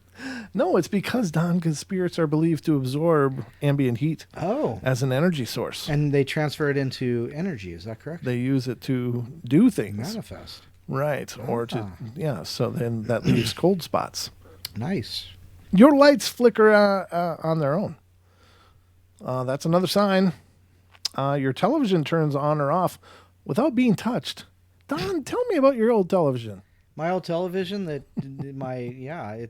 still sitting in the front room.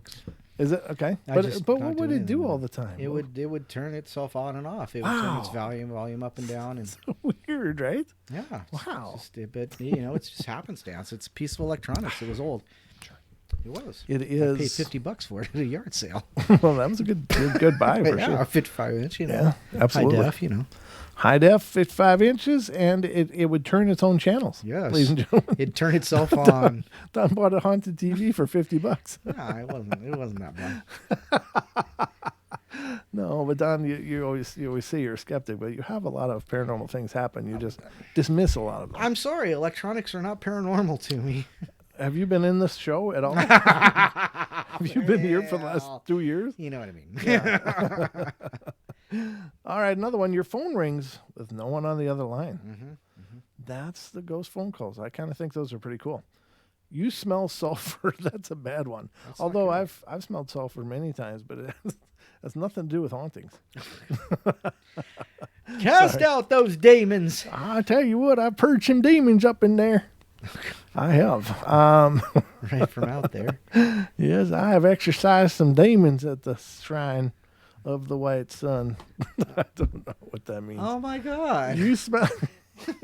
What's going on with you? I don't know. I'm just a little. I'm a little wacky today. I am a little punchy. I'm actually exhausted. I slept terribly, but you smell something a bit more familiar, but you aren't quite sure where it's coming from, like perfume, cologne, or smoke from a cigar.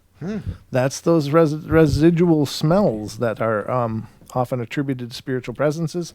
Now, I will say that, a lot of times, if your house has a lot of wood and you get different seasons and such, humidity, heat, cold, cool, dry, wood can actually release scent over hundreds of years, really. It absorbs a lot from the air that it's in. And then, of course, as the heat and humidity changes, the wood will swell up a little bit, and it will release like cigar smoke and pipe smoke and stuff. So you got to be careful about calling weird smells potentially paranormal. But if your wood surfaces are all painted over, and then it probably doesn't wash quite the same way. And it could very well be. As I've explained many times, I smell this old flowery perfume in this house all the time, and there's no reason. Oh, you know what? Can I diverge a little bit? Kit, our chatter named Kit, had a question about dreams, and I marked it, and then I totally forgot about it. Oh. Let's see here. Let's see if I can get back to it. Sweet dreams. Okay. What do you guys think about dreams? My father passed away a few years ago, and the other night I had my first dream of him that I remember. Was it incredibly lucid and real? Did it? Yeah. Was it surreal? Because I'll tell you that I visited personally with I believe these were real, very, very, very real experiences, but they did happen in my sleeping time. But as profound and as alive and vivid as these dreams were, along with the dialogue that was shared in them, I truly believe they were real, that these really were visitations. I believe that spirits do choose to visit us during sleep state because it's the easiest time Because you're so to open. communicate with us. Yeah, we're wide open when we're in our sleeping state. We don't have all of the barriers and distractions of our waking world pounding on us and keeping us distracted from that inner self that's wide open during the dream state and sleeping state. And I think that that's one way that these loved ones can come and share moments with us. So I'd be curious to know more about your experience. Kit says they were very real and very lucid. They were very they were real and lucid. So Yep. And I would wager, because of my experiences and what I have experienced, I would say very much so that was a very real experience and you were visited by a loved one. So very cool. I hope it was a great experience. I hope it was a great dream. And, but yeah, my dad and I were not really close in life, but he came and saw me in the dream and apologized.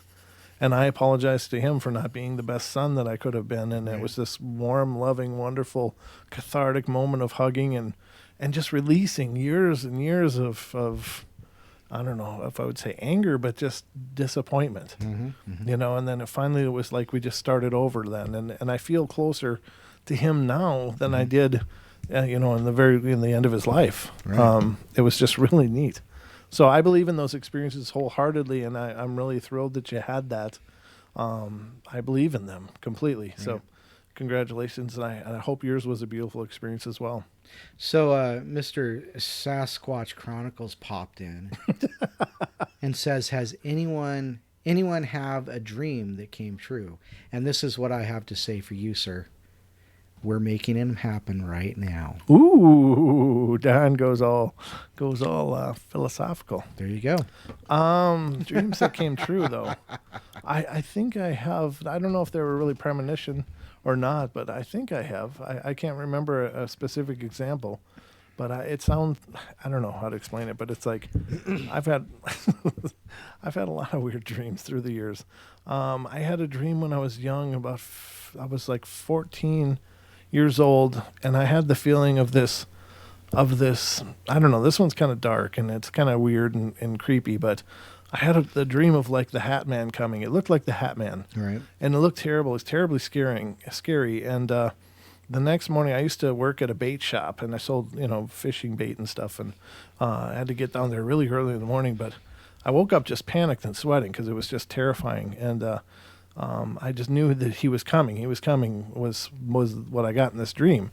And the next day, 3 people died within a mile of the place that I worked. Ooh. And I thought, oh my God, what are the odds of that? And then tying it to the dream, it might be related, it might not be, but I felt at the time that it was very, very profound. Was it prophetic? I don't know. I don't know. Not a good dream though. It was terrible, but it's one of those that you never get rid of, really. It's just always there. But I hope people have had better dreams come true. Like, I don't know of any happy ones that I've had that come true. I mean, I lead a happy life, I think. But how about you, Don? Anything? Nope. Okay. I guess I don't know. Other than any of you in the chat, if you've had some, let us know. Right. Kit came back and said, was strange to talk my pop again, and I woke up crying. Oh. I miss my dad so much. We spoke of astral projection, oddly enough. He was into that. So. Oh, very cool. That's awesome. The other thing is not only did I have dreams of my father, but my younger brother had dreams with my father too. Oh. And my dad was a concrete guy. He poured concrete and did it like his whole life. And he was just a worker. He was just one of those guys, very stoic and stuff. And he and my brother dreamed very vividly that they were working together. And he was talking about this concrete project with my dad. And my dad said, okay, we got it all formed up. We're good to go. We can pour it tomorrow. And then my brother said, it dawned on him. He said, Dad, we can't do this tomorrow. And my dad said, well, why not? He said, because Dad, you died. My dad said, no, I didn't. I'm in your heart, and I'll live there forever. Oh, wow. And that's what my little brother's dream was. Wow. And I don't want to take liberties with this story, but I thought since we're discussing it, that's a beautiful story. Yeah, it's great. And then to have that statement at the end, no, I didn't. I live in your heart where I'm going to be forever. It's just like, wow. What a beautiful thing to say, which is, really uncharacteristic from my dad, but it's a cool thing. Yeah. He would sometimes come from deep left with something beautiful like that too in life, and it was just like, where'd that come from? Yeah, it was just a really cool experience. So I do believe in those very much so. Wow. Yeah. Okay, so the list continues. You hear whispers or muffled voices when no one else is around. Okay. That's a sign your house might be haunted. Another one, you see doors, windows, and cabinets open on their own. That's possible. I think that's a pretty strong indicator. You see photographs get knocked sideways on their hooks. You just remind me that I actually have a drawer in my kitchen that opens by itself. I just reminded you of that? Yeah, you didn't remember that? Yeah, no. My Don, you're so haunted you don't even know it. It's because I live near a train track, and when they're really heavy, you can feel them through the entire house. Yeah, sure. And it vibrates that drawer open. I've watched it happen. I've stood in the kitchen. You have, for sure? I've stood in the kitchen, felt the train go by, and watched the drawer open by itself. Well, then maybe you're right. I mean, if you can definitely correlate it to a physical event, then yeah. But it was kind of creepy. It's like, what the hell is that? Oh, the train, right? Okay. Well, there you go. Then it makes sense. But to just arbitrarily say, hey, you reminded me, I got a drawer that opens by itself. It's like, what? That look you gave me, too, was just precious. That was awesome. It was like, what? Huh? How did you not remember that? But yeah, you've already debunked it. Then that explains that for sure. Here's one: your pets keep staring at a certain area of the house, or stay far, far away from a certain area of the house with no explanation. That's curious. That could be, but like I mentioned, my dog has neurological damage and he stares at walls all the time. Yeah, but most dogs don't. I have neurological damage. I mean, that's not a common state for a dog. It depends on, like I suppose, the age and the condition. I mean, young dogs can fall downstairs, bang their heads too, Sure. So. But, yeah, I mean, you just don't hear of that too often, though. You hear scraping on the walls. You hear music coming from nowhere. You have a sense of someone standing behind you when no one is visibly there. And you feel like you've been touched or grazed by unseen hands when you're all alone. I felt that many times. You wake up with scratches or bruises across your body. That's not good. That was a night with Dawn. With you, we just blame it on your weird hand, your spooky hand. You never actually see objects moving from place to place, but you know what's happening. You leave your keys on the kitchen counter, and they appear on your bedside table, for instance. Ports and deports. Yeah. Yep. You hear knocks when no one is at the door. That's a bad sign, ladies and gentlemen. If you and don't open the door. Look through the window. Don't just open the door. There's an old legend that says that if you get the nighttime knock on your door and you open it and nobody's there, you probably just let them in. So don't just open your door and look. Just a word to the wise. You hear laughter when no one else is in the house with you. Yeah, that's got to be a definite sign. That's kind of scary. That'd be really, really, really creepy. You feel an electrical charge in the air. You wake up between 3 and 4 a.m. feeling like someone is watching you from the shadows. Yeah, that's creepy. Appliances stop working out of nowhere. How's your TV done? It didn't stop working out of nowhere. It's turned off because it don't work right. Because it don't work no more. Oh, weird. That's strange. You hear voices moaning in pain. Oh, that'd be horrible. Oh, that's horrible. Yeah. That is horrible. You see shadows moving out of the corner of your eye. Very, very common, that one is. That one comes up all the time, even to an individual that we're talking to about checking out their property. They reported seeing lots of shadows moving in the corner of their eyes. You hear someone calling your name over and over again is the final one. Yeah, those are all pretty good signs, I think, Don. Wow. Yeah. Now, you had another one. Yeah, 5 clear signs. Do you know we have like 81 people watching? We have 81 people here. That's crazy. 83, apparently. 83, wow. Well, welcome all 83 of you. Thank you guys for being here and being a part of the shows. Don, take the wheel. 5 clear signs. Oh, God. I said, Jesus, take the wheel, not Dawn. Jesus was busy. You're the only beard we got here. Oh, boy. We're all going to die. 5 clear signs a deceased loved one is nearby. It says, oh, and by the way, Wes, the answer to your question is everybody in this town lives near a train. You can't get away from them. So anyhow, back to the 5 clear signs a deceased loved one is nearby. You don't have to be a psychic medium to get in touch with deceased loved ones. In fact, past souls will always reach out to us in times of need or longing. They can come with important messages or just to simply give you their reassuring presence and let you know everything is okay. Usually, though, we tend to overlook these phenomenal events as an overactive imagination and classify it in our minds as grief processing. But if we could all raise our awareness a little bit more, maybe we could find comfort in knowing that our loved ones have never left.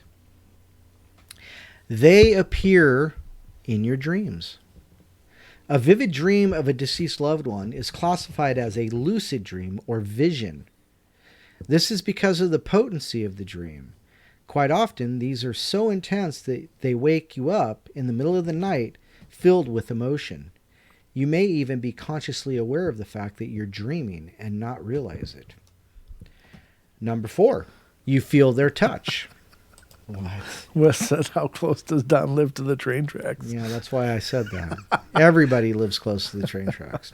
Oh, okay. I didn't know. I'm just getting a chance to look at the chat. The problem is the roof of my shanty keeps falling down. Yeah. I got to keep patching. You got to keep stapling that cardboard. Yeah, I know. All right. Sorry, I didn't mean to interrupt. Down by the river. You feel their touch, most commonly felt shortly after a loved one's passing. The sensation of being caressed softly either on the back or the hand is a clear sign of comfort from the deceased. Others may also feel that they are not alone and sense the presence of someone else in their room. Mm-hmm. Unexplainable phenomena. Mm-hmm. It is not uncommon for past spirits to affect electrical components in your home. You may find burnout light bulbs more often, or other devices start going haywire for no apparent reason. Think about it. If you were on the other side, wouldn't you? Yeah, because I'd be the prankster. And number 2, hiding or appearing objects. There have been many accounts of the deceased stealing things from the home, only later to have them appear in the most random of places. It may feel as though you have lost your mind, but don't worry. They're just trying to get your attention, and apparently you're not listening. On the opposite, you may also find that you have lost something that is really important, and when you begin stressing out about it, suddenly it appears in a strange place. Easy for you to find, and you could have sworn that you had already looked there. Number 1, and this is a good one, and I'll explain that in a bit. Our sense of smell is the strongest of our senses, and just one whiff can bring back 1,000 memories. The most common accounts of fragrances are the smell of cigarette tobacco or cigars while no one's in the room, smoke, perfumes, and flour. My 3-year-old daughter at one time came into the room one afternoon. She was playing with her kitchen set downstairs. In her hand, she held a plastic plate of plastic food and a spoon. I asked her if she was making herself lunch, and she told me, yes, but I have to get more for Bill. I'll be right back. I thought this was a funny thing to say. She came back up from downstairs with another plate, so I asked her, who's Bill? She looked at me and told me with a completely straight face, he's sitting at the kitchen table.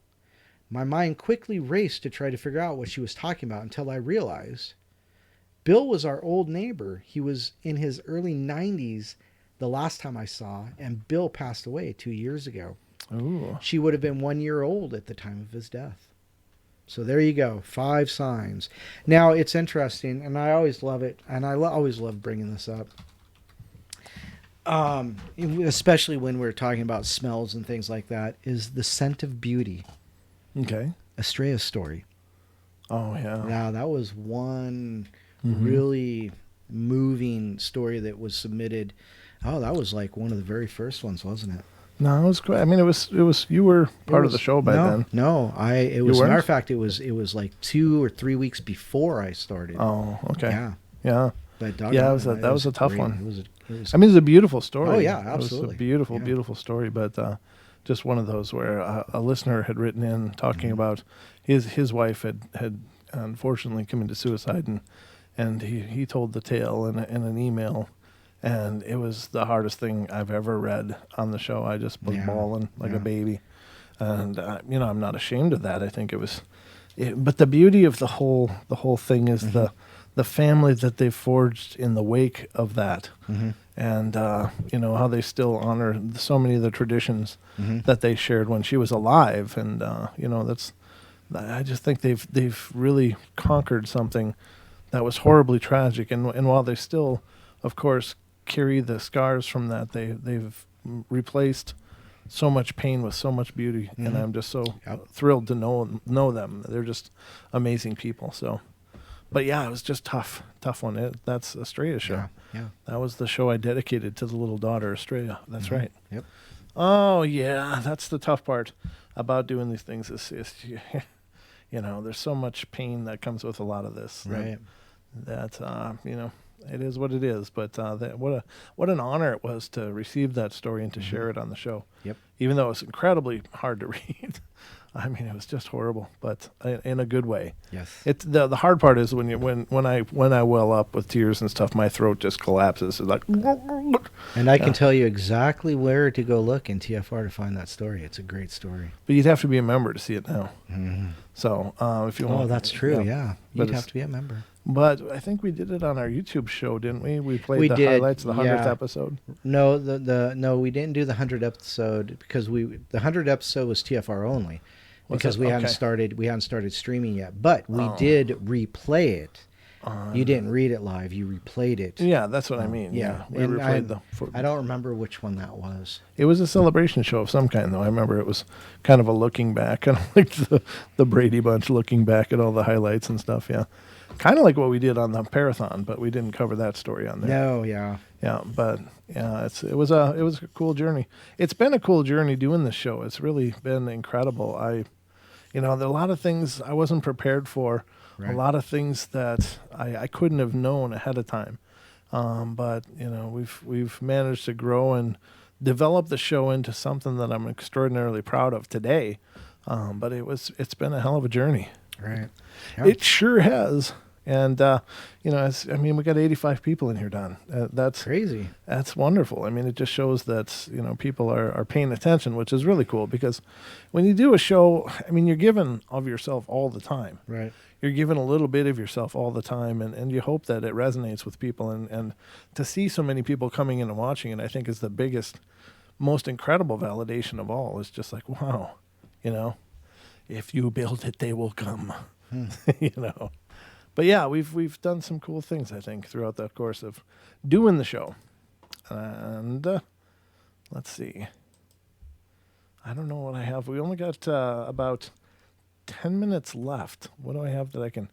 Here's everything you need to know about demonic possession. Boy, this is a heavy one. I don't know. It's pretty long, too. This will have to wait. This is way too long. I can't even get into this one. So I can't do that one. And... I guess we can just close with maybe a nice story or two. What do you say? A nice story. Should we close with a nice story? Brilliant. Danielle is slapping her head. Oh my God, she's still awake. I don't know. These idiots. Yeah. I could see it. She usually comes in. I need to listen to time slips. You do need to listen to time slips, Wes. It was a pretty good show. I had a lot of fun doing that one, but some of them are more. Some of them seem to be due to pharmacology. Yeah, more than paranormal. There were some that were like, nah, come some on. Some guys talking about having a Xanax and a joint. Yeah, and I cut that one out though. That one's gone. Okay, good. Yeah, I thought. Yeah, no, it was gone. I'm glad you cut that one because it's like, oh my God, this has no business being here. No. And I should have trimmed it before I even read it, but I was like, oh, thanks for cutting that one. Good editing, Mr. Longbeard. Yes, thank you. All right, I got a story here from Louisiana. It was 1990, and I was living in a trailer. My parents were divorced, and I was in the room where I could watch TV and do my homework at the same time. I was 17 at this time, so... It was evening after supper, and I was feeling something was not right, but I couldn't put my finger on what it was that I was feeling, like tapping on my right shoulder. Mm-hmm. And I looked to my right, and all I could see was the bed and a window, but nothing else was up there. So I just went back to my business. And suddenly, I heard my mom calling me, and I looked to my left. She looked at me and said, "Come into the living room area with me." I said, "Okay," but I noticed her face was red, like she'd been crying. Something was wrong. And I thought, so I went and I followed her, and I saw my uncle sitting across from me, and she looked at me and gave me the bad news that my dad had died. I got up quickly and began crying. I was angry, and I found out that he had a heart attack, although he was really a young guy. 1 year later, in 1991, when I was 18, I lived in my own trailer next to Mom's trailer, and I was ready for bed, and it was dark, and then I noticed that by my bed near my window, there was a dark figure. It had a robe on and a hood over the head. I don't know what. It just kind of gave me the chills, and I covered myself until I fell asleep. I did try to tell my mom, but like all parents, she didn't believe in these things. But I know I had a hard time believing what I had seen or felt, but I'm starting to get used to it. So that's weird. He felt the tapping, like someone was there with him, but he couldn't see any sign of it. He felt it, but then the mom gave him the news, and that's so horrible. Yeah. That's a hard pill to swallow. Let's do another one. What do you say, Don? Should we do Certainly, another one? Yes. Let's do another one, huh? Go ahead.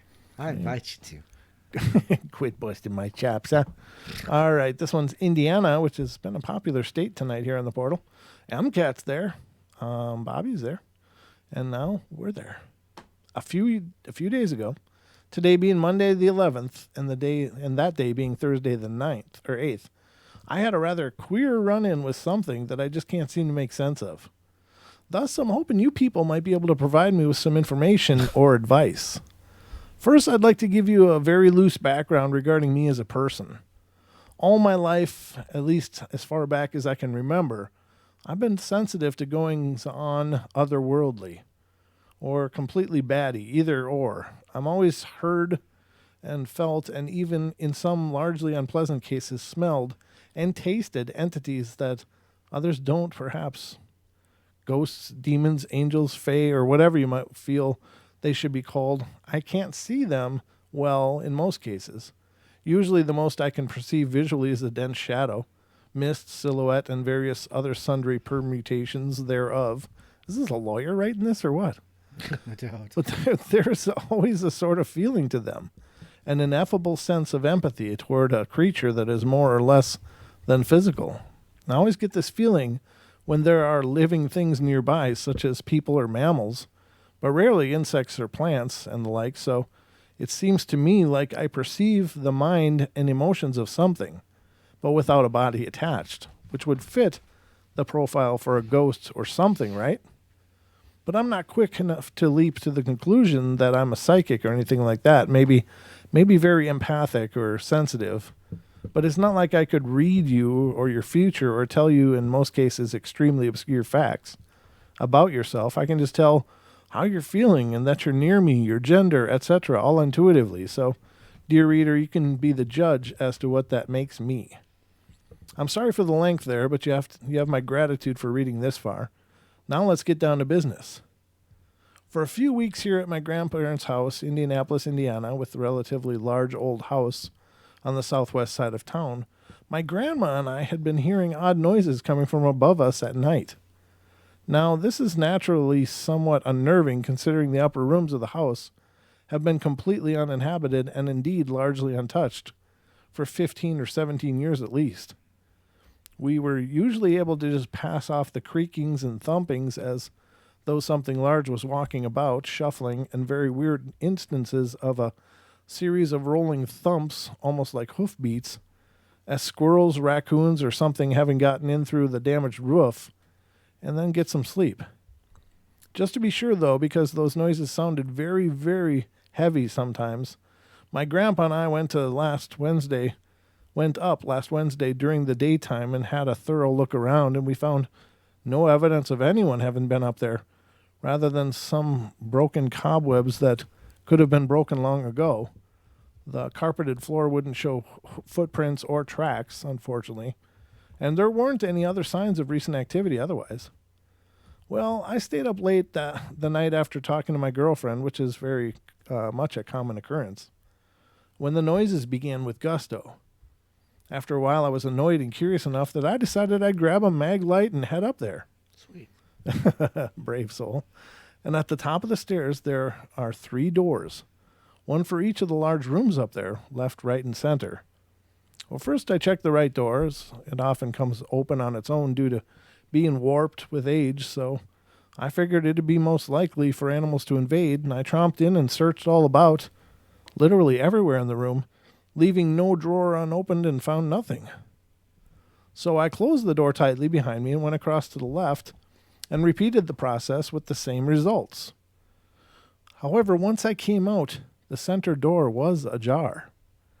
I put it up to warping of the wood and I shrugged it off, and in the name of being a macho man or something, I guess. So I went in and looked all around, much to my lack of surprise at this point. I found nothing at all, so I turned from the dresser on the wall opposite the door when suddenly I felt a sort of tendril of fright from somewhere.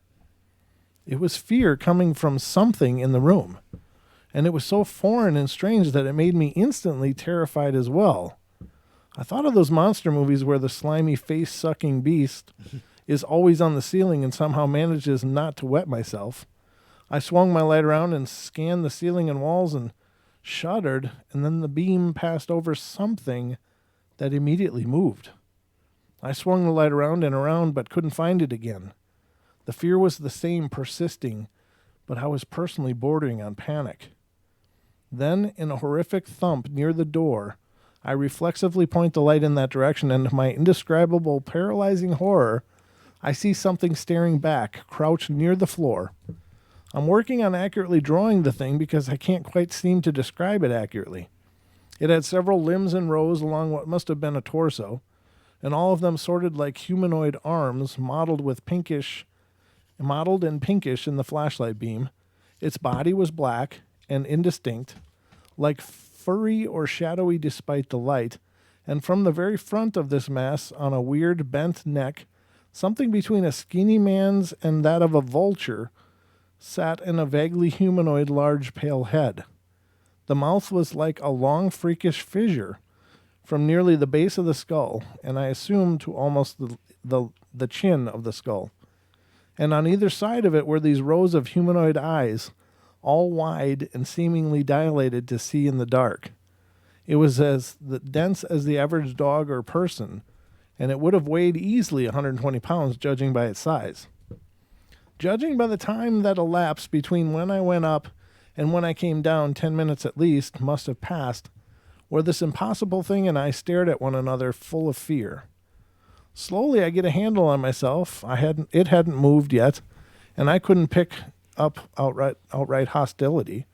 So I decided that something had to give and step forward just a little, just as cautiously as I could, and when I did, it backed up. So a little further I went, and it began backing towards the large walk-in closet of the room, which is on the right side of the doorway. As it backed up, it reached up and turned the knob on the closet door, opened it, and skittered backward inside, and its movements then, I believe, made the exact rolling noise that we were hearing before. It closed the door quickly behind itself, and knowing of no other alternative, I bolted downstairs and sat up until morning, as the computer with the handgun and the lights in the room on. We still hear the noises sometimes, but they're quieter now. Any ideas on what this thing could be? Anything like this encountered in any mythology, folklore, that might indicate its specific kind of paranormal entity? Or is this truly a freak occurrence?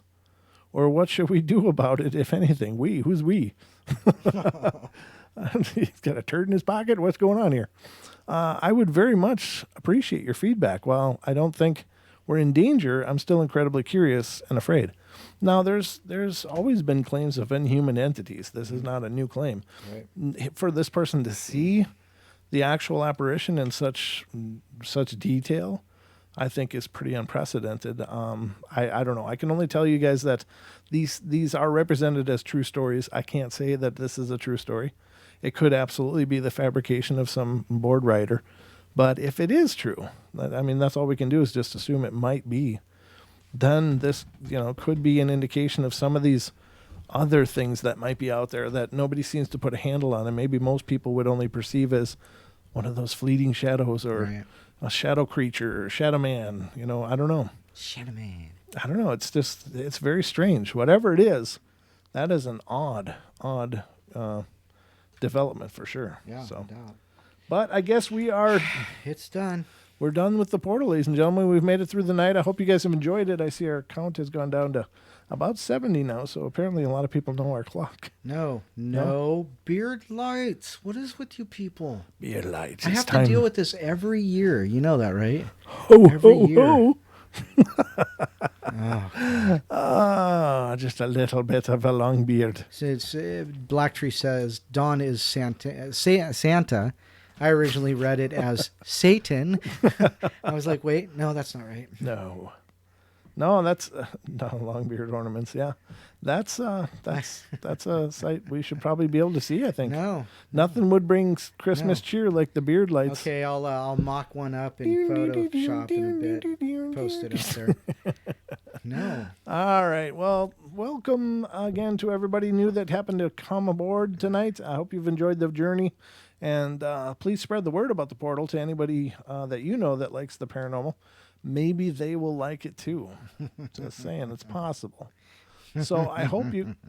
Don is diabolical laughter.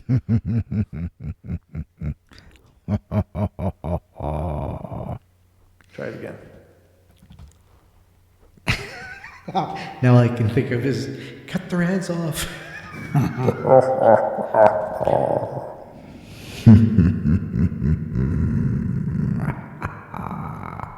Thank you. Well done. That was good. Thank you.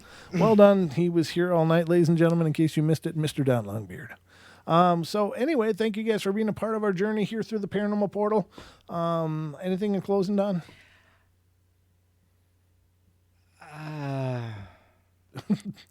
Just, anytime. No, I'm pretty much good tonight. I got to pee. I'm sorry. Don's got to pee, ladies and gentlemen. That's the latest development here on the portal. But we love you all. Be good, be kind, be nice.